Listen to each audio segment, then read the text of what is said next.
আমি ওর সাথে সম্পর্ক শুরু করলাম। সম্পর্ক শুরু করার পরে কিছুদিন যে গেল, যাওয়ার পরে এখন আমার মা জানা গেছে যে আমার ফোন আছে, আর আলামিনের সাথে আমার খুবই কথা হয় ফোনে।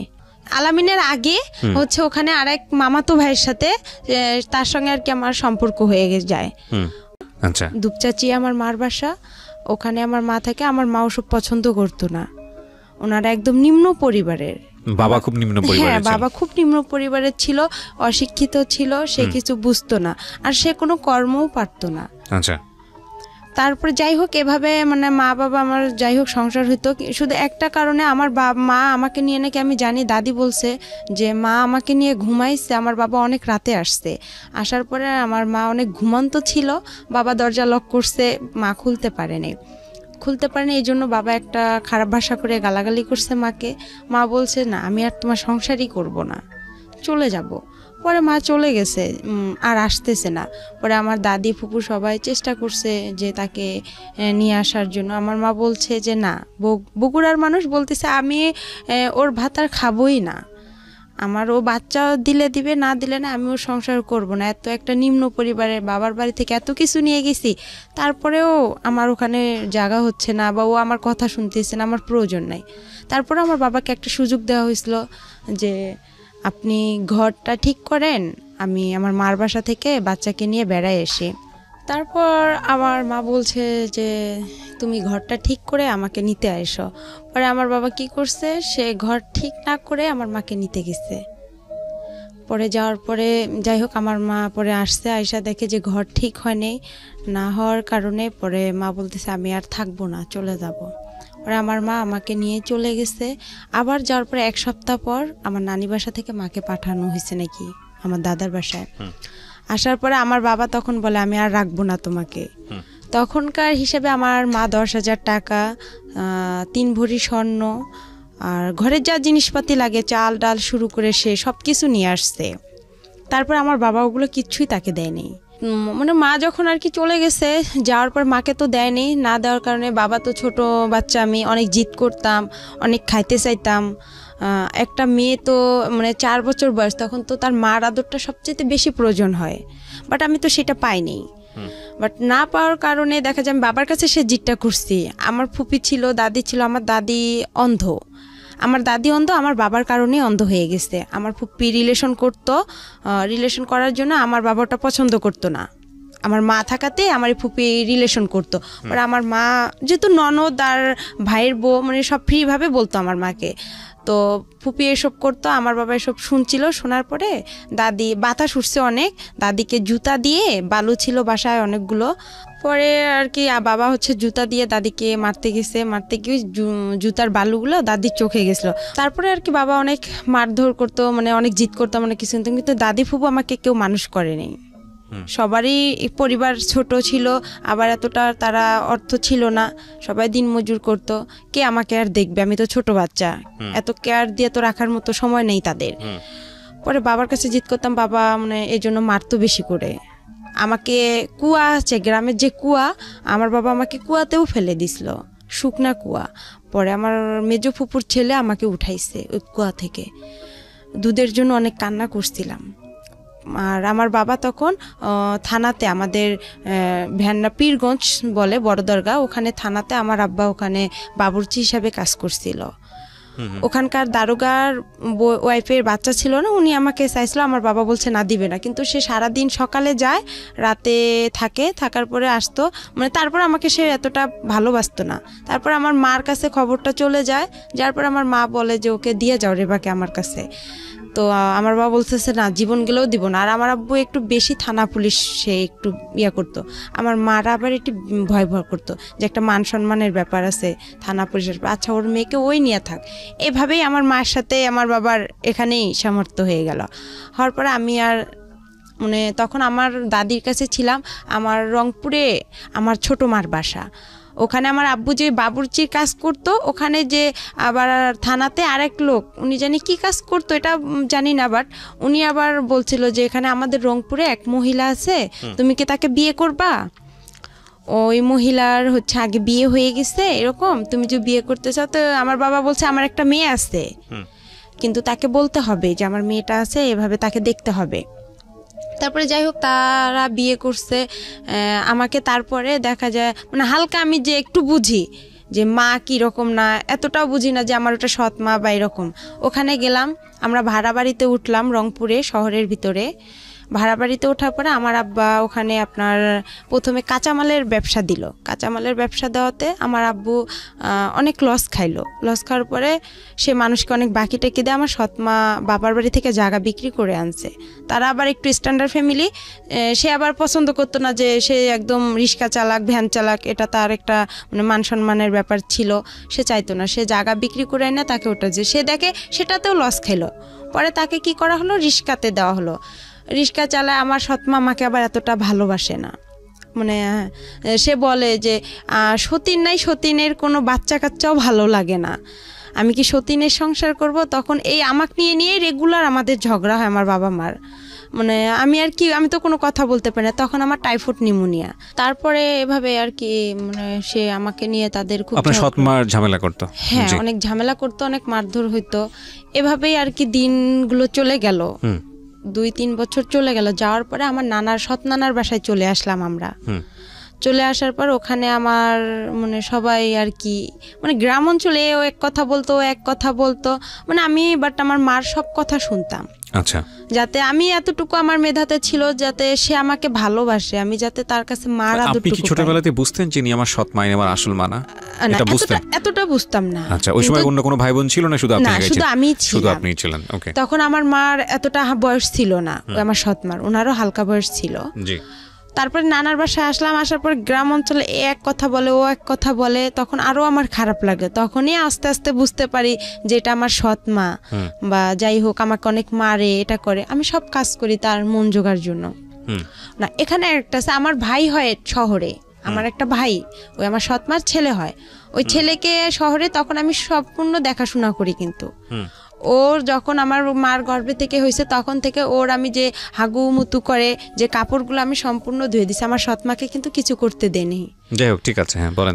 তারপরে এখান থেকে আমরা চলে আসলাম আমার নানার বাসায়, শেখপাড়া, আমাদের রংপুরে। শেখপাড়া যখন আসলাম, আসার পরে ওখানে বড় হলাম আস্তে আস্তে। ওখানে আমাকে স্কুল ভর্তি করে দেওয়া হলো, প্রাইমারি স্কুলে। ওখান থেকে আমি মানে 3তে যখন উঠলাম তখন আমার বাবা কি করলো, আমার মার সাথে রেগুলার ঝগড়া হয়। আমার বাবা আবার সৎ মা, তারপরে ওনার যে ফ্যামিলি আত্মীয় স্বজনগুলো আছে তাদের সঙ্গে কথা বলে না। আবার যদি আমি একটু কথা বলি, দেখা যাচ্ছে আমার আব্বু মানে হাতের কাছে লাঠি পাবো বা যা দা বটি যেটা পাবে সেটা দিয়ে আমাকে মার শুরু করবে। আচ্ছা। আবার আমার মা কথা বলে ওনার সাথে অশান্তি শুরু করতো। মানে আপনি কার সাথে কথা বললে অশান্তি শুরু করতো? সেটা হচ্ছে আমার সৎ মার যে ফ্যামিলির যে কেউ হোক, তাদের সঙ্গে কথা বললেই সমস্যাটা? হ্যাঁ, সমস্যা করতো উনি। আমার মাও যদি কথা বললো তাও সমস্যা করতো আমার বাবা। আচ্ছা। এভাবেই দিনগুলো গেল। যখন আমি 3তে উঠলাম, 3তে ওঠার পরে আমার বাবা কি করলো, আমার মা ভ্যান কিনে দিল আমার বাবাকে। তখন আমার ছোট মামা, উনি আবার স্কুলের মাস্টার, হাই স্কুলের। তখন উনি বলতেছে যে এরকম আমাদের একটা মান সম্মানের ব্যাপার আছে, ও যে ভ্যান চালাবে এটা কিরকম দেখায়, একটা এটা কিভাবে হয়। পরে আমার মা বুঝায় বলছে, আমার নানি নানাকেও জায়গা বিক্রি করতে দিবেন আমাকে, যে তুই কি ওর পিছনে সব শেষ করবি নাকি, তোর ভবিষ্যৎ আছে না। তারপরে মা বলতেছে আচ্ছা দেখি আর একবার। সে তখন কি করলো, ভ্যানটা কয়েকদিন চালালো, চালার পরে বাসায় খুব ঝগড়া শুরু করে দিল। আর আমার মার, ছোট মার মুখের ভাষা অনেক খারাপ ছিল। আচ্ছা। মানে অনেক রং কথা বলে গালাগালি করতো। আমার বাবাও অনেক রং কথা বলে গালাগালি করতো। আমার খুব খারাপ লাগতো। আমি যদি ওখানে কথা বলতাম, দেখা যেত আমার বাবা আমার মার সাথে কিছু না করতে পেয়ে আমাকে সে দেখা যায় খুব মারধর করতো। এমন মারতো যে আমার শরীর ফেটে রক্ত বের হতো। আবার দেখা যেত আমাকে রশি দিয়ে সে হাত পাও বেঁধে রাখতো, বেঁধে ঘরে বন্দি করে রাখতো। তারপরে এভাবে মারতো। মারার পরে যাই হোক সেদিন ও রাতে বাসায় কোনো খাবার দাবার কিছু আনে নেই, চাল ডাল কোনো তরকারি আনে নেই। আমার ভাইটাও ছোট। তারপরে ও একটু হাঁটে আস্তে আস্তে। ওরও মনে হয় 3 বছর কি 4 বছর। তখন বাবা কি করলো, আমি 3তে উঠলাম, আমার ফাইনাল পরীক্ষা দিতে হবে। পরে আমার বাবা কি করলো, ভ্যানটা নিয়ে আমার দাদার বাসায় চলে আসলো, ভ্যান্ডাবাড়িতে। ভ্যান্ডাবাড়িতে চলে এসে আমার বাবা 2-3 দিন ওখানে থাকার পরে ভ্যান বিক্রি করে দিছে। তখন আমার সৎমা বলতেছে, আবার আমার মামা নানা নানি সবাই বলতেছে সৎ, যে ওর তো বাবা নাই, ও কি খাবে এখানে, তুই না হয় তোর সন্তানরে কাজ টাজ করে খাওয়াবি। তোর মেয়েরে কে খাওয়াবে, তোর সৎ মেয়েরে। পরে আমাকে এও বলতেছে তুমি তোমার বাবার কাছে চলে যাও, কি করবো। পরে আমি যাই হোক আমার কাছে জানি কয়েকটা টাকা ছিল, ওখান থেকে 30 টাকা কি 25 টাকা তখন বাস ভাড়া লাগে। আমি মডার্নে আসলাম, এসে ওখান থেকে বললাম যে আমি এখানে ভেন্ডাবাড়িতে যাব, পরে এত টাকা আছে। পরে ওভাবে আমি খুব রিকোয়েস্ট করলাম ড্রাইভারকে যে আঙ্কেল আমি তো অনেক ছোট মানুষ, দেখেন আমি এখানে কোথায় হারায় যাব, আমার বাবার কাছে আমাকে নিয়ে যান, আমার এরকম সমস্যা। তাকে আমি বিস্তারিত বললাম, সে বলতেছে আচ্ছা আমি চিনি তোমার বাবাকে। আচ্ছা। পরে আমাকে নামাই দিল আমার আবার রাস্তার সঙ্গে আমাদের বাসা, আমার বড় ফুপির বাসা, মেজ ফুপির বাসা। আমি নামলাম, নাইমা কান্না শুরু করে দিছি। আমি সকাল থেকে কিছু খাইনি অনাহারে, আবার আমার পরীক্ষা। আর তারপরে আমি বললাম যে আমার তো এরকম পরীক্ষা, আমার পরীক্ষা পরে দেওয়া হলো না, পরে বাবার সঙ্গেও দেখা হলো না। না দেখা হওয়ার কারণে পরে বাবা মানে সন্ধ্যার দিকে বাবার সাথে দেখা হলো যে আপনি আমাকে ছেড়ে আসছেন কেন। তারপরে বললাম যে আমি কি খাবো, ওখানে তো আমাকে বের করেছে, কয় তুমি তো তোমার সৎ মায়ের কথা মতন চলো ইয়া করো, তো ওখানেই থাকতা, এখানে আসছো কেন। বাবা বলছে এটা? হ্যাঁ। তো আমি বলতেছি বাবা তখন কোথায় ছিল? বাবা তখন দাদার বাসায় ছিল। আচ্ছা। তখন আমি বললাম যে আমি ওখান থেকে কি করব, ওরা সবাই আমাকে এই কথা বলতিছে। পরে ওখানে থাকলাম। কোন ক্লাসে পড়েন তখন? তখন আমি 3-তে। ক্লাস 3-তে, ওকে। তারপরে বাবা ওখানে কয়েক মাস থাকার পরে দেখা যায় আবার আমরা কি করলাম, বাবার আর মানে ভ্যানটা বিক্রি করে খাওয়া আর তো কিছু নাই তার, সে বিক্রি করে খাবে। আমার দাদি তো অন্ধ, তারও কিছু জিনিস ছিল, সেগুলোও সে দেখা যায় কিছু টাকা ছিল তার বয়স্ক ভাতা, এগুলোও সে মানে ঘরে চাল ডাল ছিল, বস্তা ছিল, চালের ধান ছিল, এগুলো সম্পূর্ণ খাওয়ার পরে আমার দাদিকে আর দেখতে পারে না। আমার দাদি কিন্তু অন্ধ। যাই হোক, এটা হওয়ার পরে বাবা কিছুদিন পর আমাকে নিয়ে আবার রংপুরে চলে গেল, শহরে লালবাগে কারমাইকেল কলেজের অপোজিট সাইডে, ওখানে আবার বাসা ভাড়া থাকে। ওখানে আমরা বড় একটা রুম নিলাম ছোট দেখে, আমার বাবা ওখানে রিক্সা নিল। পরে ওই আমার যে নানার বাড়ি, সৎ নানার বাসা, ওখান থেকে কিছু মামারা যাওয়া আসা করে, কাঁচামালের ব্যবসা আপনার সিও বাজারে, পৌর বাজারে তারা যায়, তাদেরকে আমি দেখি, বলে যে ওই যে রেবা, খালেদার মেয়ে, আমার সৎমার নাম ছিল খালেদা, বলে খালেদার মেয়ে। পরে এই কথা বলার পরে তা আমি বলতাম মামা আমরা তো এখানে আসছি, এরকম বিষয় দেখেন মা আর আব্বুকে আবার একসঙ্গে করা যায় নাকি। পরে আমি আবার অসুস্থ হইলাম। অসুস্থ হওয়ার পরে আমার বাবাকে বললাম যে আপনি কাউরে না কাউরে ধরেন, আবার ওখানে যাইতে হবে, আমার পরীক্ষা দিতে হবে। 1 মাস পরে কিন্তু আমরা আসছিলাম এখানে। পরে 1 মাস পরে আবার কি হলো, 1 মাস থাকলাম শহরে ভাড়া বাসায়, আমার আব্বা রিক্সা চালাইলো। পরে আমার আব্বু এর হাত ধরে, ওর পা ধরে যে ভাই আপনি একটু চেষ্টা করেন, দেখেন কি করা যায় না যায়। এভাবে মনে করেন আমার আব্বু একটু একটু করে আগাইলো। আগার পরে আমার মা আবার তাকে নিল। আচ্ছা। আবার নেওয়ার পরে সে আবার ওখানে গেল, যার পরে তাকে বলা হলো যে আপনি ওদের সাথে কি কথা বলতে দিবেন, যারা আমার বাবাকে আমার মার সাথে যোগাযোগ করে দিচ্ছে তারা বলতেছে যে তুমি কি পারবা খালেদার বাবার মার সাথে কথা বলতে দিবা। তো বলতেছে হ্যাঁ আমি সব করব, আমি স্টামের উপর বনসই করব। এভাবে আমরা ওখানে আবার গেলাম। আমি 3-তে পরীক্ষাটা দিতে পারলাম, ফাইনাল পরীক্ষাটা। ম্যাডামরা বলতেছে যে তুমি এরকম করো, স্কুলে আসো না, এভাবে তো হয় না কারো একটা ক্লাস, আর তুমি এভাবে পারবাও না পড়তে, এটা সম্ভব। পরে আমার বাবা মাকে দুজনকেই ডাকছে যে ওকে আপনারা তো প্রাইভেট দেন না, কিছু দেন না। তারপরে আমার স্কুলের যে পাড়া প্রতিবেশী যারা আছে কিছুজন তো ভালো আছে, পরে ওনারা গিয়ে বলছে ওর সৎ মা, আচ্ছা ওর সাথে এরকম করে, ওকে তো কিছু দেয় না। আমাকে আমার বাবা মা প্রাইভেট দিত না, আমি যে মাসে 300 টাকা করে পাইতাম আপনার, ওইটাও মনে করেন 3 মাস পর পর 300 টাকা করে সরকারে দিত প্রাইমারি স্কুলে। ওখান থেকে ওই টাকাটা কি করতো আমার বাবা মা খরচ করতো।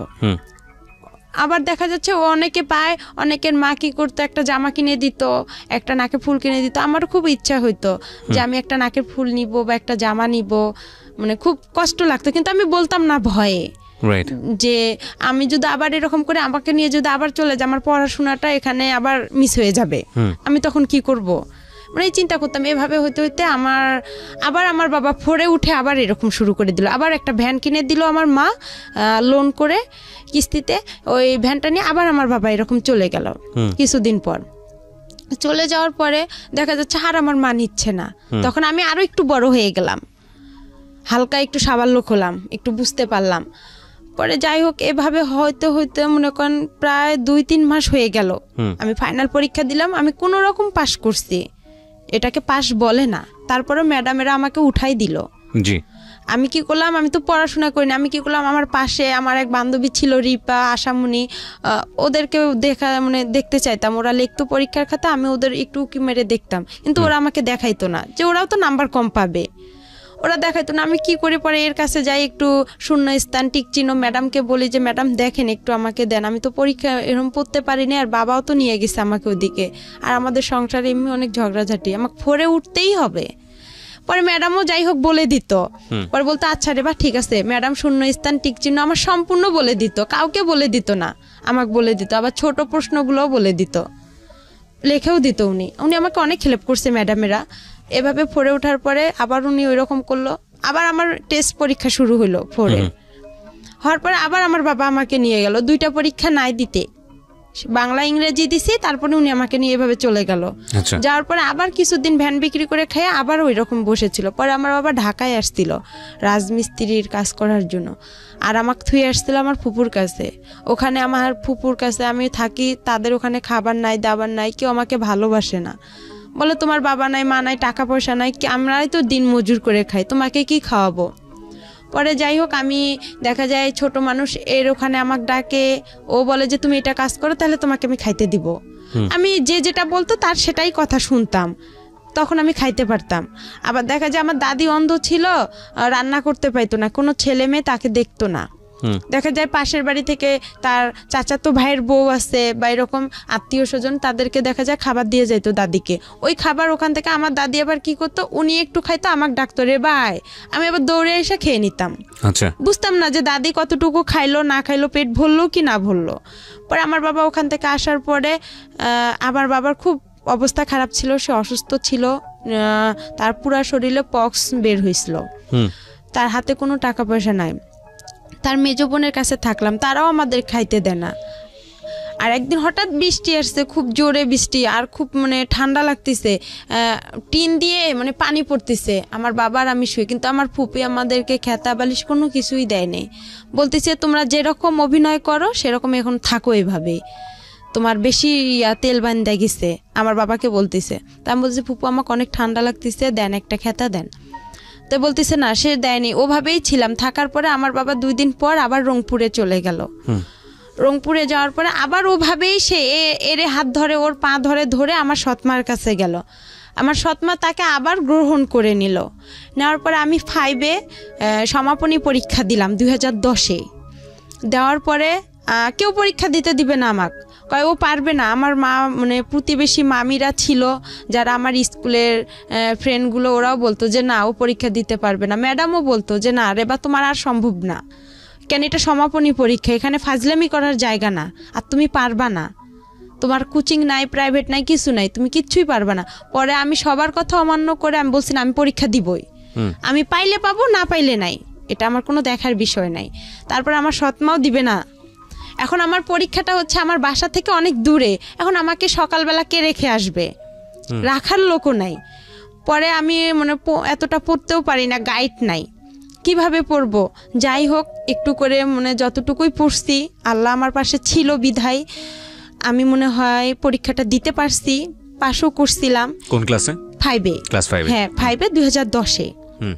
পরে আমার একটা মামাতো ভাই আমাকে রেগুলার রেখে আসতো সকালবেলা, আর আসার সময় আমি হেঁটে আসতাম, বান্ধবীদের সাথে হেঁটে আসতাম। ওখানে একটা ছেলের সঙ্গেও আসতাম। ওই ছেলেটাকে আমার প্রথম 5-এ ওকে পছন্দ হয়েছিল। ওর নাম হেলাল ছিল, ওর বাসা আমাদের ওখানে পানবাড়িতে। ওকে খুব আমি পছন্দ করছিলাম, কিন্তু ও বুঝতো না যে আমি ওকে কতটা পছন্দ করি, আর আমিও বুঝতাম না যে প্রেম কি জিনিস, কিন্তু ভালো লাগতো ওকে। কোন ছেলেটাকে? এটা হেলাল, ওর নাম হচ্ছে হেলাল। আমাদের স্কুলের না, ও অন্য স্কুল থেকে আর কি পরীক্ষা দিতে গেছিলাম আমরা। আচ্ছা, ও একই ক্লাসে ছিল? হ্যাঁ একই ক্লাসে, সমাপনী পরীক্ষা দিতে গেছিলাম। তখন তো অন্য স্কুল থেকে দেখা যায় যে একটা বোর্ডে আমরা সবাই পরীক্ষা দিছি। পরে ও আমাদের ক্লাসেই বসতো, আমার পাশে 2 জন ছেলে ছিল, আমি মাঝখানে ছিলাম। পরে ওদের দেখছি, আমি নিজেও কিছু বাসায় পড়ছিলাম, ওগুলা দেখে আমি পরীক্ষা দিছিলাম। পরে ওই ছেলেটাকে খুব পছন্দ হয়েছিল, ওর সাইকেলে আমি একদিন আসছিলাম, আর বাকি দিনগুলো আমি হেঁটে হেঁটেই আসছি। আর তখন খুব কষ্ট লাগতো, আর আমি অনেক কিছু খাইতে ইচ্ছা করছিল, যে পরীক্ষা দিতে আসছি আমি কিছু খাই, বা অনেকে তো খাইতেছে, আমার সেরকম টাকা ছিল না। বাবা চুরি করে আমাকে যে টাকাটা দিছিল আমি ওই টাকাটা খাইতাম না। যে টাকাটা আমি জমায় হয়, আমার আবার একটু চুল বড় ছিল আর আমি সাজগোজ খুব পছন্দ করি। আর আগে আমি একটু চাইতাম যে আমি মানে একটা লং জামা পরবো না, একটু শর্ট জামা পরবো, একটু ভালো জামা পরবো, কম দামি পরবো না, ভালো পরবো। টাকা একটু বেশি লোক, টাকাগুলো জড়ায় দেখা যেত আমি একটু মেরিল কিনতাম বা একটা টিপের পাতা কিনতাম বা একটা চুড়ি কিনতাম, এরকম কিছু কিনতাম, একটু শ্যাম্পু কিনতাম। এভাবে আমি টাকাগুলো খরচ করতাম না, জড়ায় রেখে দিতাম আমার কাছে। রাখার পরে এভাবে আমি পরীক্ষা দেওয়া হয়ে গেল, আমার রেজাল্টও বের হইলো। রেজাল্টে আমি সেরকম ভালো পাইনি। আমি সেকেন্ড ডিভিশন, ওটা তখন জানি কি ছিল, কিন্তু আমি ক্লাসে 5-এ সমাপনী আমার শুরুতে। ঠিক আছে, আপনি পাস করেছেন। হ্যাঁ, তারপর কোনো রকম পাস করেছি, করার পরে আমাকে 6-এ 11তেই ভর্তি শুরু হচ্ছে। পরে ওখানে আমাকে ভর্তি করা হলো। আমাকে ভর্তি করবে না, আমার মা বলতেছে না ও পারবে না, আমাকে বিয়ে দিয়ে দিবে। আমার বিয়ের জন্য ছেলে খুঁজতেছে অনেক, এরা বিয়ের জন্য ছেলে খুঁজতেছে। এক ছেলে, ও হচ্ছে, এটা বলবো কি না বলবো এটা অনেক খারাপ কথা, আমি চাচ্ছি না যে এই কথাটা না চলে বলার দরকার নেই। এটা আপনি বুঝান আপনাদেরকে কি হয়েছে। হ্যাঁ, এই ছেলেটা একটা দুর্ঘটনা ঘটাইছে, ঘটার পর ওই ছেলেকে দিয়ে আমার বিয়ের কথা বলতেছে আমার মা। ছেলে আপনার গ্রাম অঞ্চলে টলি চালায়, পাওয়ার টলি, জমি চাষ করে। ওই ছেলে, হ্যাঁ টলার, ওই ছেলেকে দিয়ে আমার বিয়ে দিবে। তা আমি বলতেছি ওই ছেলে একটা এত বড় দুর্ঘটনা ঘটাইছে, ওকে আমি বিয়ে করব না। আমি আর কি মনে মনে এটা ভাবতেছি যে না, আমি কখনোই ছেলেকে বিয়ে করব না। আমার বাবাও রাজি না, যে আমার মেয়ে এখনো সাবালক হয়নি আর আমি বিয়ে এখনই দিব না। আমি যখন ক্লাস 5-এ পড়ি তখনও, বাট আমি জামা সেভাবে পরি না, সেভাবে প্যানও পরি না, খোলামেলায় আমি চলতাম। ছোট বাচ্চা, হ্যাঁ, এত বুঝতাম না যে আমি এখনো বড় হইছি, আমি ভাবতাম যে আমি এখনো ছোট আছি। কিন্তু আমার মার কাছে আমি খুব বড় ছিলাম, সে আমাকে খুব দ্রুত বিয়ে দিতে পারলে হয়তোবা সে বেঁচে যাইতো, এটা ভাবছিল। কিন্তু সে আমাকে অনেক জিদ করে বিয়েটার কথা বলছিল। আমি পরে আমার বাবা বলছে না, আমিও বলছি যে না, বিয়ে করব না এখন। আমি ইউসেপ টেকনিক্যাল আমাদের ওখানে শুরু হয়েছে, ওখানে আমি ভর্তি হব। আচ্ছা, টেকনিক্যালি আপনি কি করবেন? টেকনিক্যালে ওখানে হচ্ছে আপনার ট্রেড অনুযায়ী কাজ শেখাচ্ছে। আপনি কাজ শিখবেন ওখানে? হ্যাঁ, লেখাপড়া বাদ দিয়ে আপনি কাজ শিখবেন? হ্যাঁ, 6-এ আমি ভর্তি হলাম। 6-এ ভর্তি হওয়ার পরে আমার ওই মার যে ছোট ভাই, উনি আবার হাই স্কুলের মাস্টার গণিতের। পরে ওখানে আমার সব মানে ফ্রি করা হলো না, একটা হাফ ফ্রি ফুল ফ্রি আমার উপবৃত্তিও ওখানে দেওয়া হলো। দেওয়ার পরে আবার 6-এ পড়ার সময় আবার আমার বাবা পাগলামি শুরু করে দিল, ওই আগেরটাই। আবার উনি চলে গেল, যাওয়ার পরে আমি আর চলে গেলাম না, আমিও থাকলাম। থাকার পরে দেখা যায় আমার বাবা আসতেইছে না আর। তখন আমার মার বার ভ্যানটা দেয়নি, ভ্যান বাসায় ছিল। পরে আবার বাবা চলে গেল, পরে আমিও আবার 2-3 দিন এখানে থাকার পরে, রংপুরে থাকার পরে, নানার বাসায় থাকার পরে আমিও চলে গেলাম দাদার বাসায়। যাওয়ার পরে আবার বাবাকে নিয়ে আসলাম, নিয়ে আসার পরে আবার আমরা ভাড়া বাড়িতে উঠলাম। ওখানে আমার মিস গেল, যাওয়ার পরে আবার আমরা ভাড়া বাড়িতে উঠলাম। ওঠার পরে আবার ওখানে আমার বাবা আবার রিক্সা নিল। ওভাবে আমাদের মনে করেন 2-3 মাস চলে গেল। যাওয়ার পরে আমার বাবা কি করলো, আমার এক মামাকে আবার ধরলো যে আমি বাসায় যাব, আবার আপনি কি করবেন? পরে আমিও ভাবতেছি যে একটা মান সম্মানের ব্যাপার, আমি তো এখন আস্তে আস্তে বড় হইতেছি, কি করব, মানে খুব খারাপ লাগতেছিল। আর একদিন খাইতে পারতাম, একদিন খাইতে পারতাম না, আর আমি রান্না করতে পারতাম না। মানে ভাড়া বাড়িতে ছিলাম, সবাই তো সবার কেয়ার করে না। পরে যাই হোক, এভাবে দিনগুলো গেল। যাওয়ার পরে ভাত রান্না করতাম, আপনার মাটির যে পাত্র আছে ওটাতেও তরকারি রান্না করতাম, ওটাতেও ভাত রান্না করতাম। কিন্তু গ্যাস ছিল না আমাদের রংপুরে, এখনো গ্যাস হয়নি। আচ্ছা, তো তখন আবার কি ছিল, একগুলো লম্বা লম্বা কাঠ ছিল, ওগুলো গোল করে কেটতে হয়, কাইটটা আবার আপনার কেরোসিন তেল দিয়ে ধরাইতে হয়। আমি খুব কষ্ট করে ধরাইতাম। আর একদিন রান্না করতে গেছি মাটির পাতিলে মুরগির গোস্ত, পরে দেখি মাটির পাতিল ভেঙে সব পড়ে গেছে চুলার নিচে। ওগুলো আপনি কি রান্না করেন নিজের জন্য খাওয়ার জন্য? হ্যাঁ, নিজে বাবার জন্য আর আমার জন্য খাবার। এখন হোটেল থেকে খাবার খাওয়া তো আর পোষাইতো না। বাবা যে ইনকাম করতো সেই ইনকামে দেখা যায় রিস্কার যে আপনার যে ভাড়াটা ওখানে মানে ইনকাম করে নাকি রাতে আবার একটা জমা দিতে হয়, সে জমাটা যদি এখন দেয় তাহলে আমাদের আর খাবারের টাকা থাকতো না। আমার বাবা যে এদিকে যাওয়ার জন্য এর কাছে যাইতো, ওর কাছে যাইতো, দেখা যায় সে সময় পাইতো না, যে ইনকামটা করতো জমাটাই দিতে পারতো না, তাহলে কিভাবে খাবো?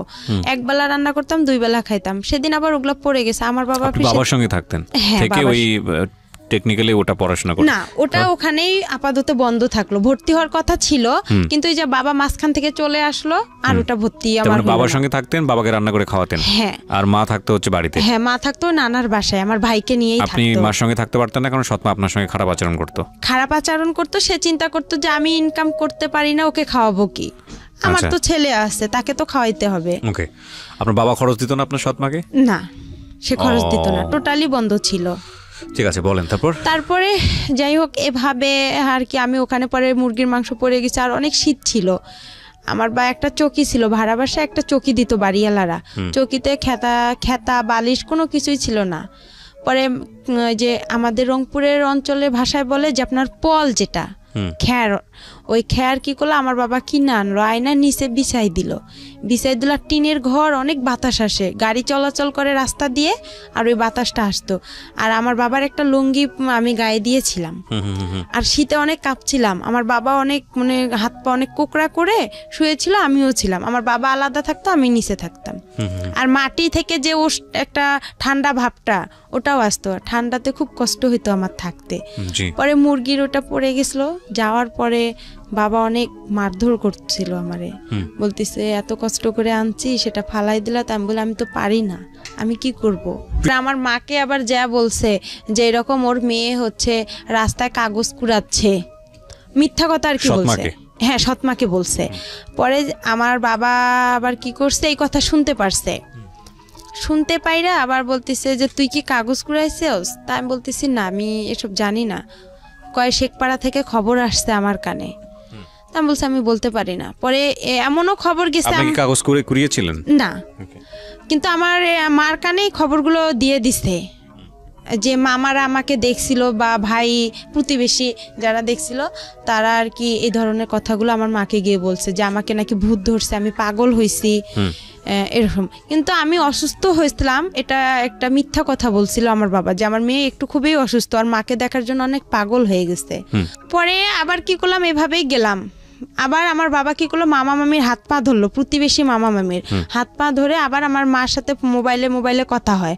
আমার মা আমার হচ্ছে মামিদের মোবাইল থেকে আমার বাবার সাথে কথা বলে, আমিও কথা বলি যে আমাদেরকে নিয়ে যান, আমাদের এখানে খুব কষ্ট হইতেছে। আর এরকম সৎমাকে। হ্যাঁ। তো আপনি আসল মার সঙ্গে যোগাযোগ করছিলেন না কেন? আসল মার সঙ্গে যোগাযোগ করছিলাম, বাট আমার ওই সময়টাতে যোগাযোগ করেছিলেন? না না। কেন করেননি? করিনি, আমি তো তার বাসা চিনি না।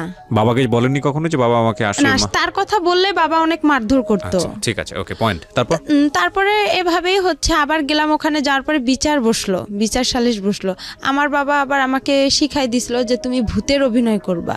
পরে আমি আবার কি করলাম, যে আমার মাথা ভারী হয়ে গেছে, আমার খুব খারাপ লাগতেছে, হাত পা জ্বলাজ্বলি করতেছে। মানে আমাকে বলতেছে যে তুমি এরকম করলে তোমার মা তোমাকে ওখানে রাখবে, আমাকেও রাখবে। আচ্ছা। পরে আর কি যাই হোক, আমি বলতেছি আমার হাত পা, আমাকে যেভাবে আর কি আমার বাবা বলছিল যে তুমি এভাবে বলবা যে আমার মাথা ঘুরাইতেছে, আমার খারাপ লাগতেছে, তখন আমি এভাবেই বলছি। বলার পরে আমার কি করলো, আমার মামা বলতেছে তাহলে ডক্টর ডাকি, নাহলে ওই যে আমার আবার সৎ না, উনি আবার কবিরাজ ছিল, বলতেছে ওনাকে ডাকি। পরে উনি যাই হোক ডাইকা গা ঝাইরা দিছে। আমি আর পাইতেছি না যে আমি আর কি বলবো না, আর এসব করাটাও ঠিক না, আমি মনে মনে চিন্তা করতেছি। পরে আমি পানি টানি খেয়ে একদম ফুল রেস্ট নিলাম। পরে দেখতেছি ওরা সবাই মিলে যাই হোক আমার মা আর বাবাকে একসঙ্গে করে দিল। দেওয়ার পরে ওখানে থাকার পরে 2-1 মাস হয়ে গেল। হওয়ার পরে আবার আমি 6-এ ক্লাস করতেছিলাম। তখন আমার ছোট মা বলতেছে যে এরকম করাটা কি ঠিক? পরে আমার তো কোচিং নাই, 6-এ সবাই ভর্তি হয়ে আপনার গণিত, ইংলিশ সেকেন্ড পার্ট, এগুলোর বিজ্ঞান, এগুলোর কোচিং করে। তখন ওরা সবাই বলতেছে কিরে রে বা তুই মিটু স্যারের কাছে ইংরেজি পড়বি? তখন আমি বাসায় এসে বললাম যে এরকম প্রাইভেট দিতে হবে, তো আমারে কোচিং করতে হবে, না হলে স্যারেরা অনেক বকাবকি করে। পরে আমার ছোট মামা, আলমগীর মামা আমাদের ক্লাস নিল, প্রথম ক্লাস গণিত। সেদিন উনি অঙ্ক দিছে, আমি অঙ্ক পারিনি। না পারার কারণে আমার মামা আমাকে 2 হাতে মানে একটা বড় বাঁশের লাঠি দিয়ে আমার 2 হাতে 6টা কি 5টা মারছে, অনেক জোরে জোরে। ক্লাস 6-এর ঘটনা? হ্যাঁ, ক্লাস 6-এর ঘটনা। কেন পারোনি? পরে আমি টেনশন, বাসায় আসলাম, আইসা খারাপ লাগলো যে আপন মামা হলে কি পারতো সে আমাকে মারতে? সে তো জানে যে আমাদের ফ্যামিলির অবস্থাটা কি, আর আমি তো কোচিং করতে পারবো না, আমার তো সেরকম সামর্থ্য নাই, আর আমি কোনো স্যারের কাছেও যা বলতে পারবো না। কিন্তু আমার মামার এখানে আরও একটা ভুল হয়েছে, সে বুঝতে পারছিল যে তার বোনের এতটা সমস্যা, আমার বাবার অবস্থা খারাপ, তার একটা উচিত ছিল যে তার সবগুলো স্যারদের সঙ্গে কথা বলে আমাকে সব হাফ ফুল মানে ফ্রি করে দিছে, স্কুলের যে বেতন মাইনাগুলো দেওয়া লাগবে না উপবৃত্তি করে দিছে। তার একটা উচিত ছিল যে একটা এরকম অসহায় মেয়ে সবাই থেকেও না থাকা, তাকে আমরা একটু যদি কোচিং দেই সব স্যারেরা মিলে সবাই যদি একটু হেল্প করতাম, তাহলে আজকে হয়তো বা আমার জীবনটা আরও বেশি ভালো হতো। তারপরে এভাবে আমি আবার কি করলাম যে দেখি কোচিং টুচিং পাইতেছি না, পরীক্ষাও দিতে পাইতেছি না। পরে আমি কি করলাম, ওই যে আপনার টেকনিক্যালে ভর্তি হওয়ার জন্য আমি বাসা থেকে মাকে চাপ দিলাম। আচ্ছা। পরে আমার কাছে কিছু টাকা ছিল, আমার দাদিও কিছু টাকা দিছিল, ওই দিয়ে আমি 2টা মুরগি কিনছিলাম বাসায়। মুরগি কেনার পরে আমার আবার যে বয়সটা, এই বয়সে আবার আমার জন্ম নিয়ন্ত্রণের কার্ড হবে না, জন্ম নিবন্ধন। হ্যাঁ জন্ম নিবন্ধন, ওটা কার্ড হবে না, না হওয়ার কারণে এখন ওখানেও তো আমাকে ভর্তি নিবে না। ওখানে যে আপুগুলো পড়ছে ওদের সাথে আমি যোগাযোগ করছি যে আপু আমিও টেকনিক্যালে ভর্তি হব। পরে আমি গেলাম, আমাকে স্যারেরা বলতেছে তুমি অনেক ছোট, তোমার বয়স নাই, তোমাকে এখানে নেওয়া যাবে না। আর এখানে আমরা সাধারণত নেই 13 থেকে 14 বছরের মেয়েদেরকে, তোমার তো সে বয়সটা এখনো হয়নি, কিন্তু কথাই বলতে পারবে না। পরে আমি বললাম স্যার আপনারা তারপরে দেখেন না, এখানে তো গরিব অসহায় মেয়েদেরকে বেশিরভাগ নেওয়া হয়, যাদের পরিবার খারাপ।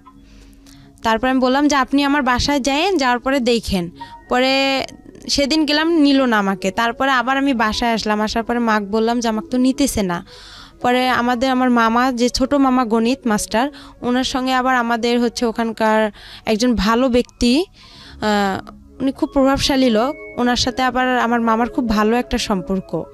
পরে আমার মা কি করলো, ওনাকে বললো, ওনার দ্বারাই আবার কি করলো, ওনাকে বললো যে আমার ভাগ্নিটা এরকম টেকনিক্যালে ভর্তি হতে চাচ্ছে, ফ্যামিলি এরকম, একটু আপনি চেষ্টা করে দেখেন। উনি আবার হচ্ছে আমি যে প্রাইমারি স্কুলে পড়ছি ওই ম্যাডামের হাজবেন্ড। ও পরে এখন হচ্ছে আমার ম্যাডামও বলছে যে, ম্যাডামের বাসায় 2-3 দিন গেছিলাম, যাওয়ার পরে ম্যাডামকে বলছে যে আমার ম্যাডাম এরকম অবস্থা, আপনি তো সব কিছুই জানেন। ম্যাডামরাও সবাই জানতো যে আমার ফ্যামিলিটা এরকম। জানার পরে যাই হোক ম্যাডাম কি করছে, আবার ওনার হাজবেন্ডকে বলছে, রেবাকে দেখো একটু চেষ্টা করে টেকনিক্যালে ভর্তি করে দেওয়া যায় নাকি। পরে স্যার উনি আবার গেল, যাওয়ার পরে স্যারের সঙ্গে কথা বললো ইউসেফ টেকনিক্যালে। বলার পরে স্যার বলতেছে আচ্ছা ঠিক আছে আমরা দেখবো, আমরা আগে বাড়ি দেখবো, উনি বড় লোক না কীরকম, আপনাদের কথায় তো এখানে বিশ্বাস হবে না, আমরা নিজে গিয়ে যাচাই করে তারপরে নিব, আর উনি তো অনেক ছোট। তো বলতেছে একটু দেখেন চেষ্টা করে নেওয়া যায় নাকি। পরে এভাবে ওনারা আসলো, আসার পরে আমার বাসায় আমার এক খালা ছিল প্রতিবেশীও, পরে বলতেছে রেবাদের বাসা কোনটা।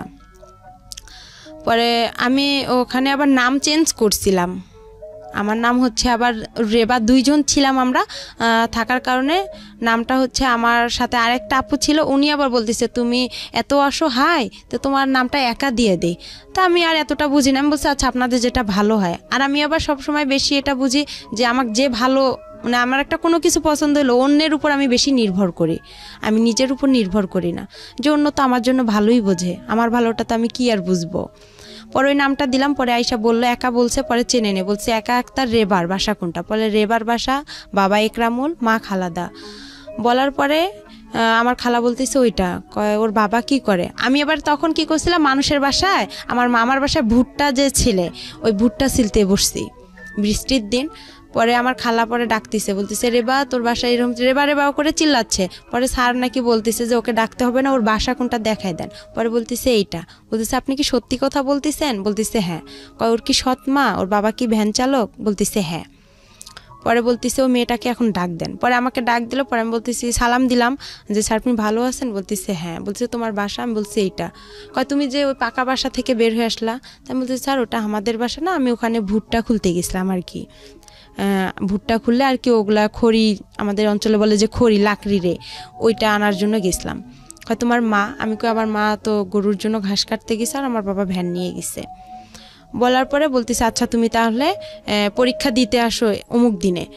পরে আমি পরীক্ষা দিতে গেলাম, ছাটো এক বলতেছে তোমার বয়সটা বাড়াইতে হবে। পরে আমি কি করলাম, মা আসলো ঘাস কাইটা, আসার পরে মুরগির মাকে বললাম যে এরকম স্যার আসছিল বাসা দেখার জন্য, দেখছে আমারে ডাকছে, মানে জন্ম নিবন্ধন, তারপরে চেয়ারম্যান সার্টিফিকেট, স্কুলের 8 পাসের সার্টিফিকেট লাগবে। তখন তো আমি 6এই পড়ি। পরে এখন মামাকে বললাম মামাকে আবার মুরগি বিক্রি করলাম, মুরগি বিক্রি করে আমাদের চেয়ারম্যানের যে সার্টিফিকেট জন্ম নিবন্ধনটা ওইটা আর চেয়ারম্যানের সার্টিফিকেট ওখানে 100 টাকা দিয়ে ওই দুইটা উঠাইলাম, বয়স বেশি দিলাম, নামও চেঞ্জ করলাম। করার পরে এখন 8-এর সার্টিফিকেট, এখন ওই আমার আলমগীর মামাকে ছোট মামাকে বললাম, তো বলতেছে টাকা লাগবে। তো এখন আমি বলতেছি মামা অল্প কিছু করে টাকা নেন, আমার কাছে তো এত টাকা নেই, আবার ছবি উঠাইতে হবে, আমার ছবি জমা দিতে হবে। পরে আর কি জন্ম নিয়ন্ত্রণের কার্ডটা নিলাম, তারপরে আপনার চেয়ারম্যানের সার্টিফিকেট নিলাম, 8 পাসের সার্টিফিকেটটা 100 টাকা দিয়ে নিলাম, নিয়ে ওগুলো সব জমা দিলাম। জমা দেওয়ার পরে স্যারেরা আমাকে নিবে না, আরেকটা স্যার আমাকে নিবে না, হেড স্যার ওখানকার, বলতেছে না এই মেয়ে চলবে না। পরে স্যার বলতেছে স্যার আপনি নেন। আমার জন্য ওই স্যার অনেক রিকোয়েস্ট করছে স্যারকে, তারপরে উনি আমাকে নিল, নিয়ে আমি ট্রেডে ভর্তি হলাম, টেইলারিংয়ে আর কম্পিউটারে। ওখানে আবার 1 বছরের কোর্স, 6 মাস হচ্ছে আপনার মহিলাদের কাজ শেখায়, 6 মাস পুরুষদের কাজ শেখায়। ওখান থেকে আপনার আবার টাকাও দেয় ওরা, প্রতি মাসে 300 করে, খাতা কলম সব কিছু ফ্রি। ওকে, ওখান থেকে সব কিছু। পরে ওখানে আমি কাজ শিখলাম 1 বছর, 1 বছরে আমার 100 টাকা করে জমা থাকলো, 1200 টাকা। ওরা 400 করে দেয়, 100 করে ওখানে কাইটা রাখে। যখন আমরা ওখান থেকে বের হয়ে আসি তখন উনি 1200 টাকা স্যারেরা দিয়ে দেয়, আর ওনারা ওখান থেকে চাকরি দিয়ে দেয়। পরে আমি এভাবে পড়তেই থাকলাম, 6 মাস হয়ে গেল। হওয়ার পরে আমি যে হোক আমাকে বাসা থেকে আমি যে টাকাটা খরচ করি, এই টাকাটা আমার বাবা মা হিসাব চায়, বলতেছে টাকাটা তুমি দাও। পরে আমি ওই টাকাটা দিয়ে কি করে আমি একটু ক্রিম কিনি বা আমার যেটা খাইতে মন চায় আমি ওইটা খেয়ে ফেলি, টাকাটা আমি বাসায় দিই না। আর টাকাটা দিয়ে বাসায় দিই না, তখন ওখান থেকে আবার কি করি মার জন্য আপনার ব্লাউজ কিনি, পেটিকোট কিনি। কিসের কাজ করতেন আপনি ওই সময়? ওখানে টেইলারিং এর কাজ করতেন। টেইলারিং কাজ করতেন, লেখাপড়া বন্ধ হয়ে গেল? হ্যাঁ, লেখাপড়া আমার টোটালি বন্ধ হয়ে গেল, ক্লাস 6 এ থাকা অবস্থায়। হ্যাঁ, ওকে, বন্ধ হয়ে গেল। হওয়ার পরে আমি ওখানে কাজ শিখতেছি, শেখার পরে ওখান থেকে কি করি যে জামা কাপড় বানানো হয়, ওখান থেকে আবার বিক্রি হয়।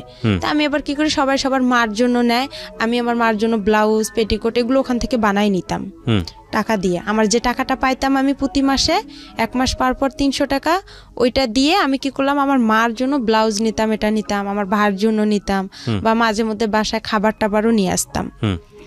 এভাবে আমার কয়েকটা দিন চলে গেল প্রথম নতুন ভর্তি অবস্থায়। যাওয়ার পরে তারপরে আবার কি করলো, আমি হচ্ছে ওখানে আমার যে ওই আমার মার সৎ মার বড় ভাইয়ের ছেলে, নাম ওর হচ্ছে আলামিন। তখন এখন আমি আবার কি করলাম, আমার ছোট অবস্থায় আমি আবার রিলেশন মানে এতটা বুঝতাম না, কিন্তু ভালো লাগতো। আলামিনের আগে হচ্ছে ওখানে আরেক মামাতো ভাইয়ের সাথে, তার সঙ্গে আর কি আমার সম্পর্ক হয়ে যায়। ও হচ্ছে টেকনিক্যালে পড়ে, ও আগে বের হইছে, পরে বের হওয়ার পর ওই আমাকে ওখানে ভর্তি করাইছে, মানে খোঁজ দেওয়া হয়েছে যে এখানে ইউসেফ টেকনিক্যাল হয়েছে। পরে ওই ছেলে আর কি, ওর সাথে আমার কয়েকদিন কথা হয়, হওয়ার পরে এটা নিয়েও আমার বাসায় খুব অশান্তি শুরু হয়। আমার মা আমাকে অনেক মারধর করে। আর আমি যে টেকনিক্যালে আপনার সকাল আমার 8টা বাজে মানে ক্লাস শুরু হইতো, আমি সকালবেলা উঠতাম, উঠে আপনার আরবি পড়তে যাইতাম, মুক্তব বলে, মুক্তবে যাইতাম। ওখান থেকে এসে আবার বাসায় প্লেট ঘরটা ঝাড়ু দিতাম, আবার গোবর যে উঠায় আমাদের গরু ছিল, গোয়াল ঘর, এগুলো পরিষ্কার করতে, হ্যাঁ এগুলো সম্পূর্ণ কাজ করতাম। করে ভাত পাইলে পাইতাম, না পাইলে এভাবে আমি অনাহারে চলে যাইতাম। আর আসতাম 1টা বাজে আসায় আমি আবার কি করতাম, উঠান ঝাড়ু দিতাম, সব কাজকর্ম করে তারপরে একটু ভাত খাইতাম। খাইয়া যদি একটু বিশ্রাম নিতাম, মা চিল্লাচিল্লি করতো, অনেক গালাগালি করতো খারাপ ভাষা করে। ওকে, পরে বলতো যে, আর ওই ছেলের সাথে আমাকে যখনই একটু দেখতো তখনই আমার মা মনে করতো যে আমি কি না কি করে ফেলছি। আইসা আমাকে মনে করেন হাতে যদি পাশুন থাকতো পাশুন দিয়ে মারতো, লাঠি পাইতো লাঠি দিয়ে মারতো। খুবই অশান্তি শুরু করতো আমার ওই মা। ওকে, আর আমি ভালো ঠিকভাবেও আমার মা আর বাবার কাছে আমি এমন কিছু পাইনি যে তারা আমাকে আদর দিছে, ভালোবাসা দিছে, মানে এতটুকু পাইনি।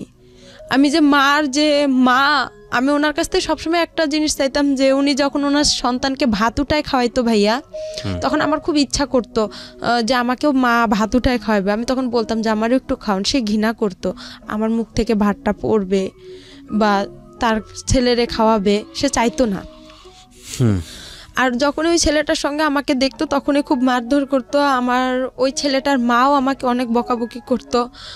আর আমি পারতাম না যে, আমি আবার চিন্তা করতাম যে ছেলেটাকে বিয়ে করলে হয়তো বা, আমি এতটুকু বুঝতাম না যে ছেলেটার সাথে আমি কথা বললে হয়তো বা মান সম্মান শেষ হবে বা এগুলো কিছুই বুঝতাম না।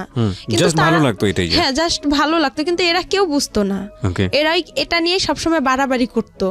আর আমার মা বাবা কোথাও যাইতো, আমার ঘরে তালা মারিয়া যাইতো। আর আমি সব কাজ করছি সৎ মায়ের, আমার এমন কোনো ভুল ছিল না। সে আমাকে শাসন করছে ঠিক আছে, কিন্তু এরকম করে শাসনটা আসলে তার ঠিক হয়নি। সে আমাকে পারতো, বুঝাই বলতে পারতো, কিন্তু সে মারলে যে আমাকে মারধর করবে আর আমি বুঝবো, এটা কিন্তু ঠিক না। বন্ধ হওয়ার পরে আমি আমার ওখানে টেকনিক্যালে আমার 3 মাস হওয়ার পরে আমি কাজটা আমার রানিং হয়ে যায় ওখানে। কাজ রানিং হওয়ার পরে আমার মামি বলতো যে, এরকম এক মামি বলতো যে তুই তো অনেক বড় হয়ে গেছিস। তখন একটা ফোন কিনলাম আমি চুরি করে। ওই আলামিনের বোন ছিল ফেন্সি, ও আবার অনার্সে পড়তো কারমাইকেলে। পড়ার পরে ওই আপুর সাথে আবার আমার বেশি একটু ভালো সম্পর্ক ছিল। ও কিছু করলে আমাকে এসে বলতো, কোথাও গেলে আমাকে নিয়ে যেত। মানে আমাকে খুবই ভালোবাসতো, আদর করতো ওই মামিরা, আলামিনের বাবা মা, ওর বোন। ওখানেই বেশিরভাগ খাওয়া দাওয়া হইতো। তারপরে এভাবে আমাকে ওই মামি আবার বলতেছে, ফোন কিনলাম, কেনার পরে ওই ফেন্সি আপুর সিমটা আমার কাছে ছিল। ওই সিমে আবার ছিল ওর আলামিনের নাম্বার। আচ্ছা, তখন আবার কি করলাম, ওর সঙ্গে আমি কথা বললাম। কথা বলার পরে 2-1 দিন কথা বলার পরে আমার ওই মামি আবার বলতেছে যে তুই আলামিনের সাথে রিলেশন করতে পারিস, সম্পর্ক করতে পারিস। আলামিন দেখতে শুনতেও ভালো, ছেলেটা চাকরি করে কাজী ফার্মে। ও কিন্তু ওই ইউসেফ টেকনিক্যাল থেকে ওয়েল্ডিংয়ে কাজ শিখে ও কাজী ফার্মে গেছে তেঁতুলিয়ায়। তা আমার মামি এখন আমাকে বুদ্ধি দিতেছে যে তুই ওই ছেলেটার সাথে দেখ সম্পর্ক করতে পারিস নাকি, আলামিন ভালো, ও চাকরি করে, তুইও তো চাকরি করবি, তুইও তো ইউসেফে কাজ শিখতেছিস। এভাবে বলার পরে তারপরে যাই হোক আমি ওর সাথে সম্পর্ক শুরু করলাম। সম্পর্ক শুরু করার পরে কিছুদিন যাওয়ার পরে এখন আমার মা যাই না গেছে যে আমার ফোন আছে। আর আলামিনের সাথে আমার খুবই কথা হয় ফোনে। আচ্ছা, কিন্তু ও আমার সাথে সম্পর্ক করতে চায় না। তারপরেও আমার কেন যেন ওকে আবার ভালো লেগে যায়। প্রথমে ওকে আমি দেখতে পাইতাম না, ওকে মানে খুব খারাপ লাগতো। আমি বলতাম যে তোর গা, ও যদি ছুটিতে আসতো ওদের বাসায় আমি যাইতাম, তো বলতাম যে তোর গা গন্ধ করে, তুই আমার কাছে আসবি না। আর ও আমাকে মারতো, দেখতে পারতো না। আর দেখতে পারতো না বিধায় আমার বাবা ওই যে আমাকে মারধর করতো। আর আমার বাবা কোনো কিছু হলেই থানা পুলিশ যাইতো। তো ওই আমাকে বলতো যে ওসি সাহেবের মেয়ে আসছে, দারোগা সাহেবের মেয়ে আসছে, আমাদের বাসা থেকে চলে যা, তুই এখান থেকে যাইতে বলছি, যা চলে যা, এরকম করতো। ওকেও আবার আমি দেখতে পারতাম না। কিন্তু হঠাৎ করে আমার ওর সাথে এভাবে প্রেম একটা হয়ে যাবে আমি ভাবতে পারি না। যাই হোক, ওর সাথে আমার এভাবে কথা চলতেইছে। তারপরে আমি ওখানে 1 বছর কাজটা কমপ্লিট করলাম। করার পরে ও আসলো চাকরি থেকে। আমি আবার চাকরিতে যাব, আপনার ছাড়েরা চাকরিতে দিবে। আমার বাসা থেকে কেউ আমাকে চাকরিতে যাইতে দিবে না, আমার সৎমা যাইতে দিবে না, বিয়ে দিয়ে দিবে আমার। বলতেছে বাহিরে মানুষ যাওয়া ভালো না। ও এখানে আরেকটা কথা আছে, আমি যখন টেকনিক্যালে ভর্তি হইলাম ভাইয়া, তখন আমার যে মুরগি 2টা ছিল বলছিলাম, ওই মুরগি 2টা যে বিক্রি করে আমি মনে করেন এগুলো কাজ সার্টিফিকেট, জন্ম নিবন্ধন এগুলো জোগাড় করে যে দিলাম, তখনও আমার ওই সৎ মামিরা বলছিল যে ও তো ওখানে গেলে একদম খারাপ মেয়ে হয়ে যাবে। ও যে খারাপ, গ্রামে কত ছেলের সাথে সম্পর্ক করে, আর ওখানে গেলে তো অনেক খারাপ হয়ে যাবে। তা আমি তাদেরকে বলছি যে আমি ওখানে গেলে কিছুই করব না, কেন আমি মনে মনে তো আলামিনের সঙ্গে কথা বলি। তখন আর আমি ওখানে কারোর সাথে সম্পর্ক করব। পরে আমার বাসা থেকে কিন্তু যাইতে দিবে না, টেকনিক্যালি কেউ ভর্তি হইতে দিবে না। আমার মাকে ও আইসা সবাই কানাকানি করে। আর আমার মা আমাকে অনেক মারধর করতো। পরে আমি স্যারদের হাত পা ধরছিলাম, এমন কি আমার হেড স্যারের পা পর্যন্ত চিপে ধরছি, ধরে বলছি স্যার আপনি আমার বাসায় গিয়ে একটু বললে হয়তো বা আমার মা রাজি হবে। পরে যাই হোক স্যার এসে কিন্তু বলার কারণে আমার মা রাজি হয়েছিল।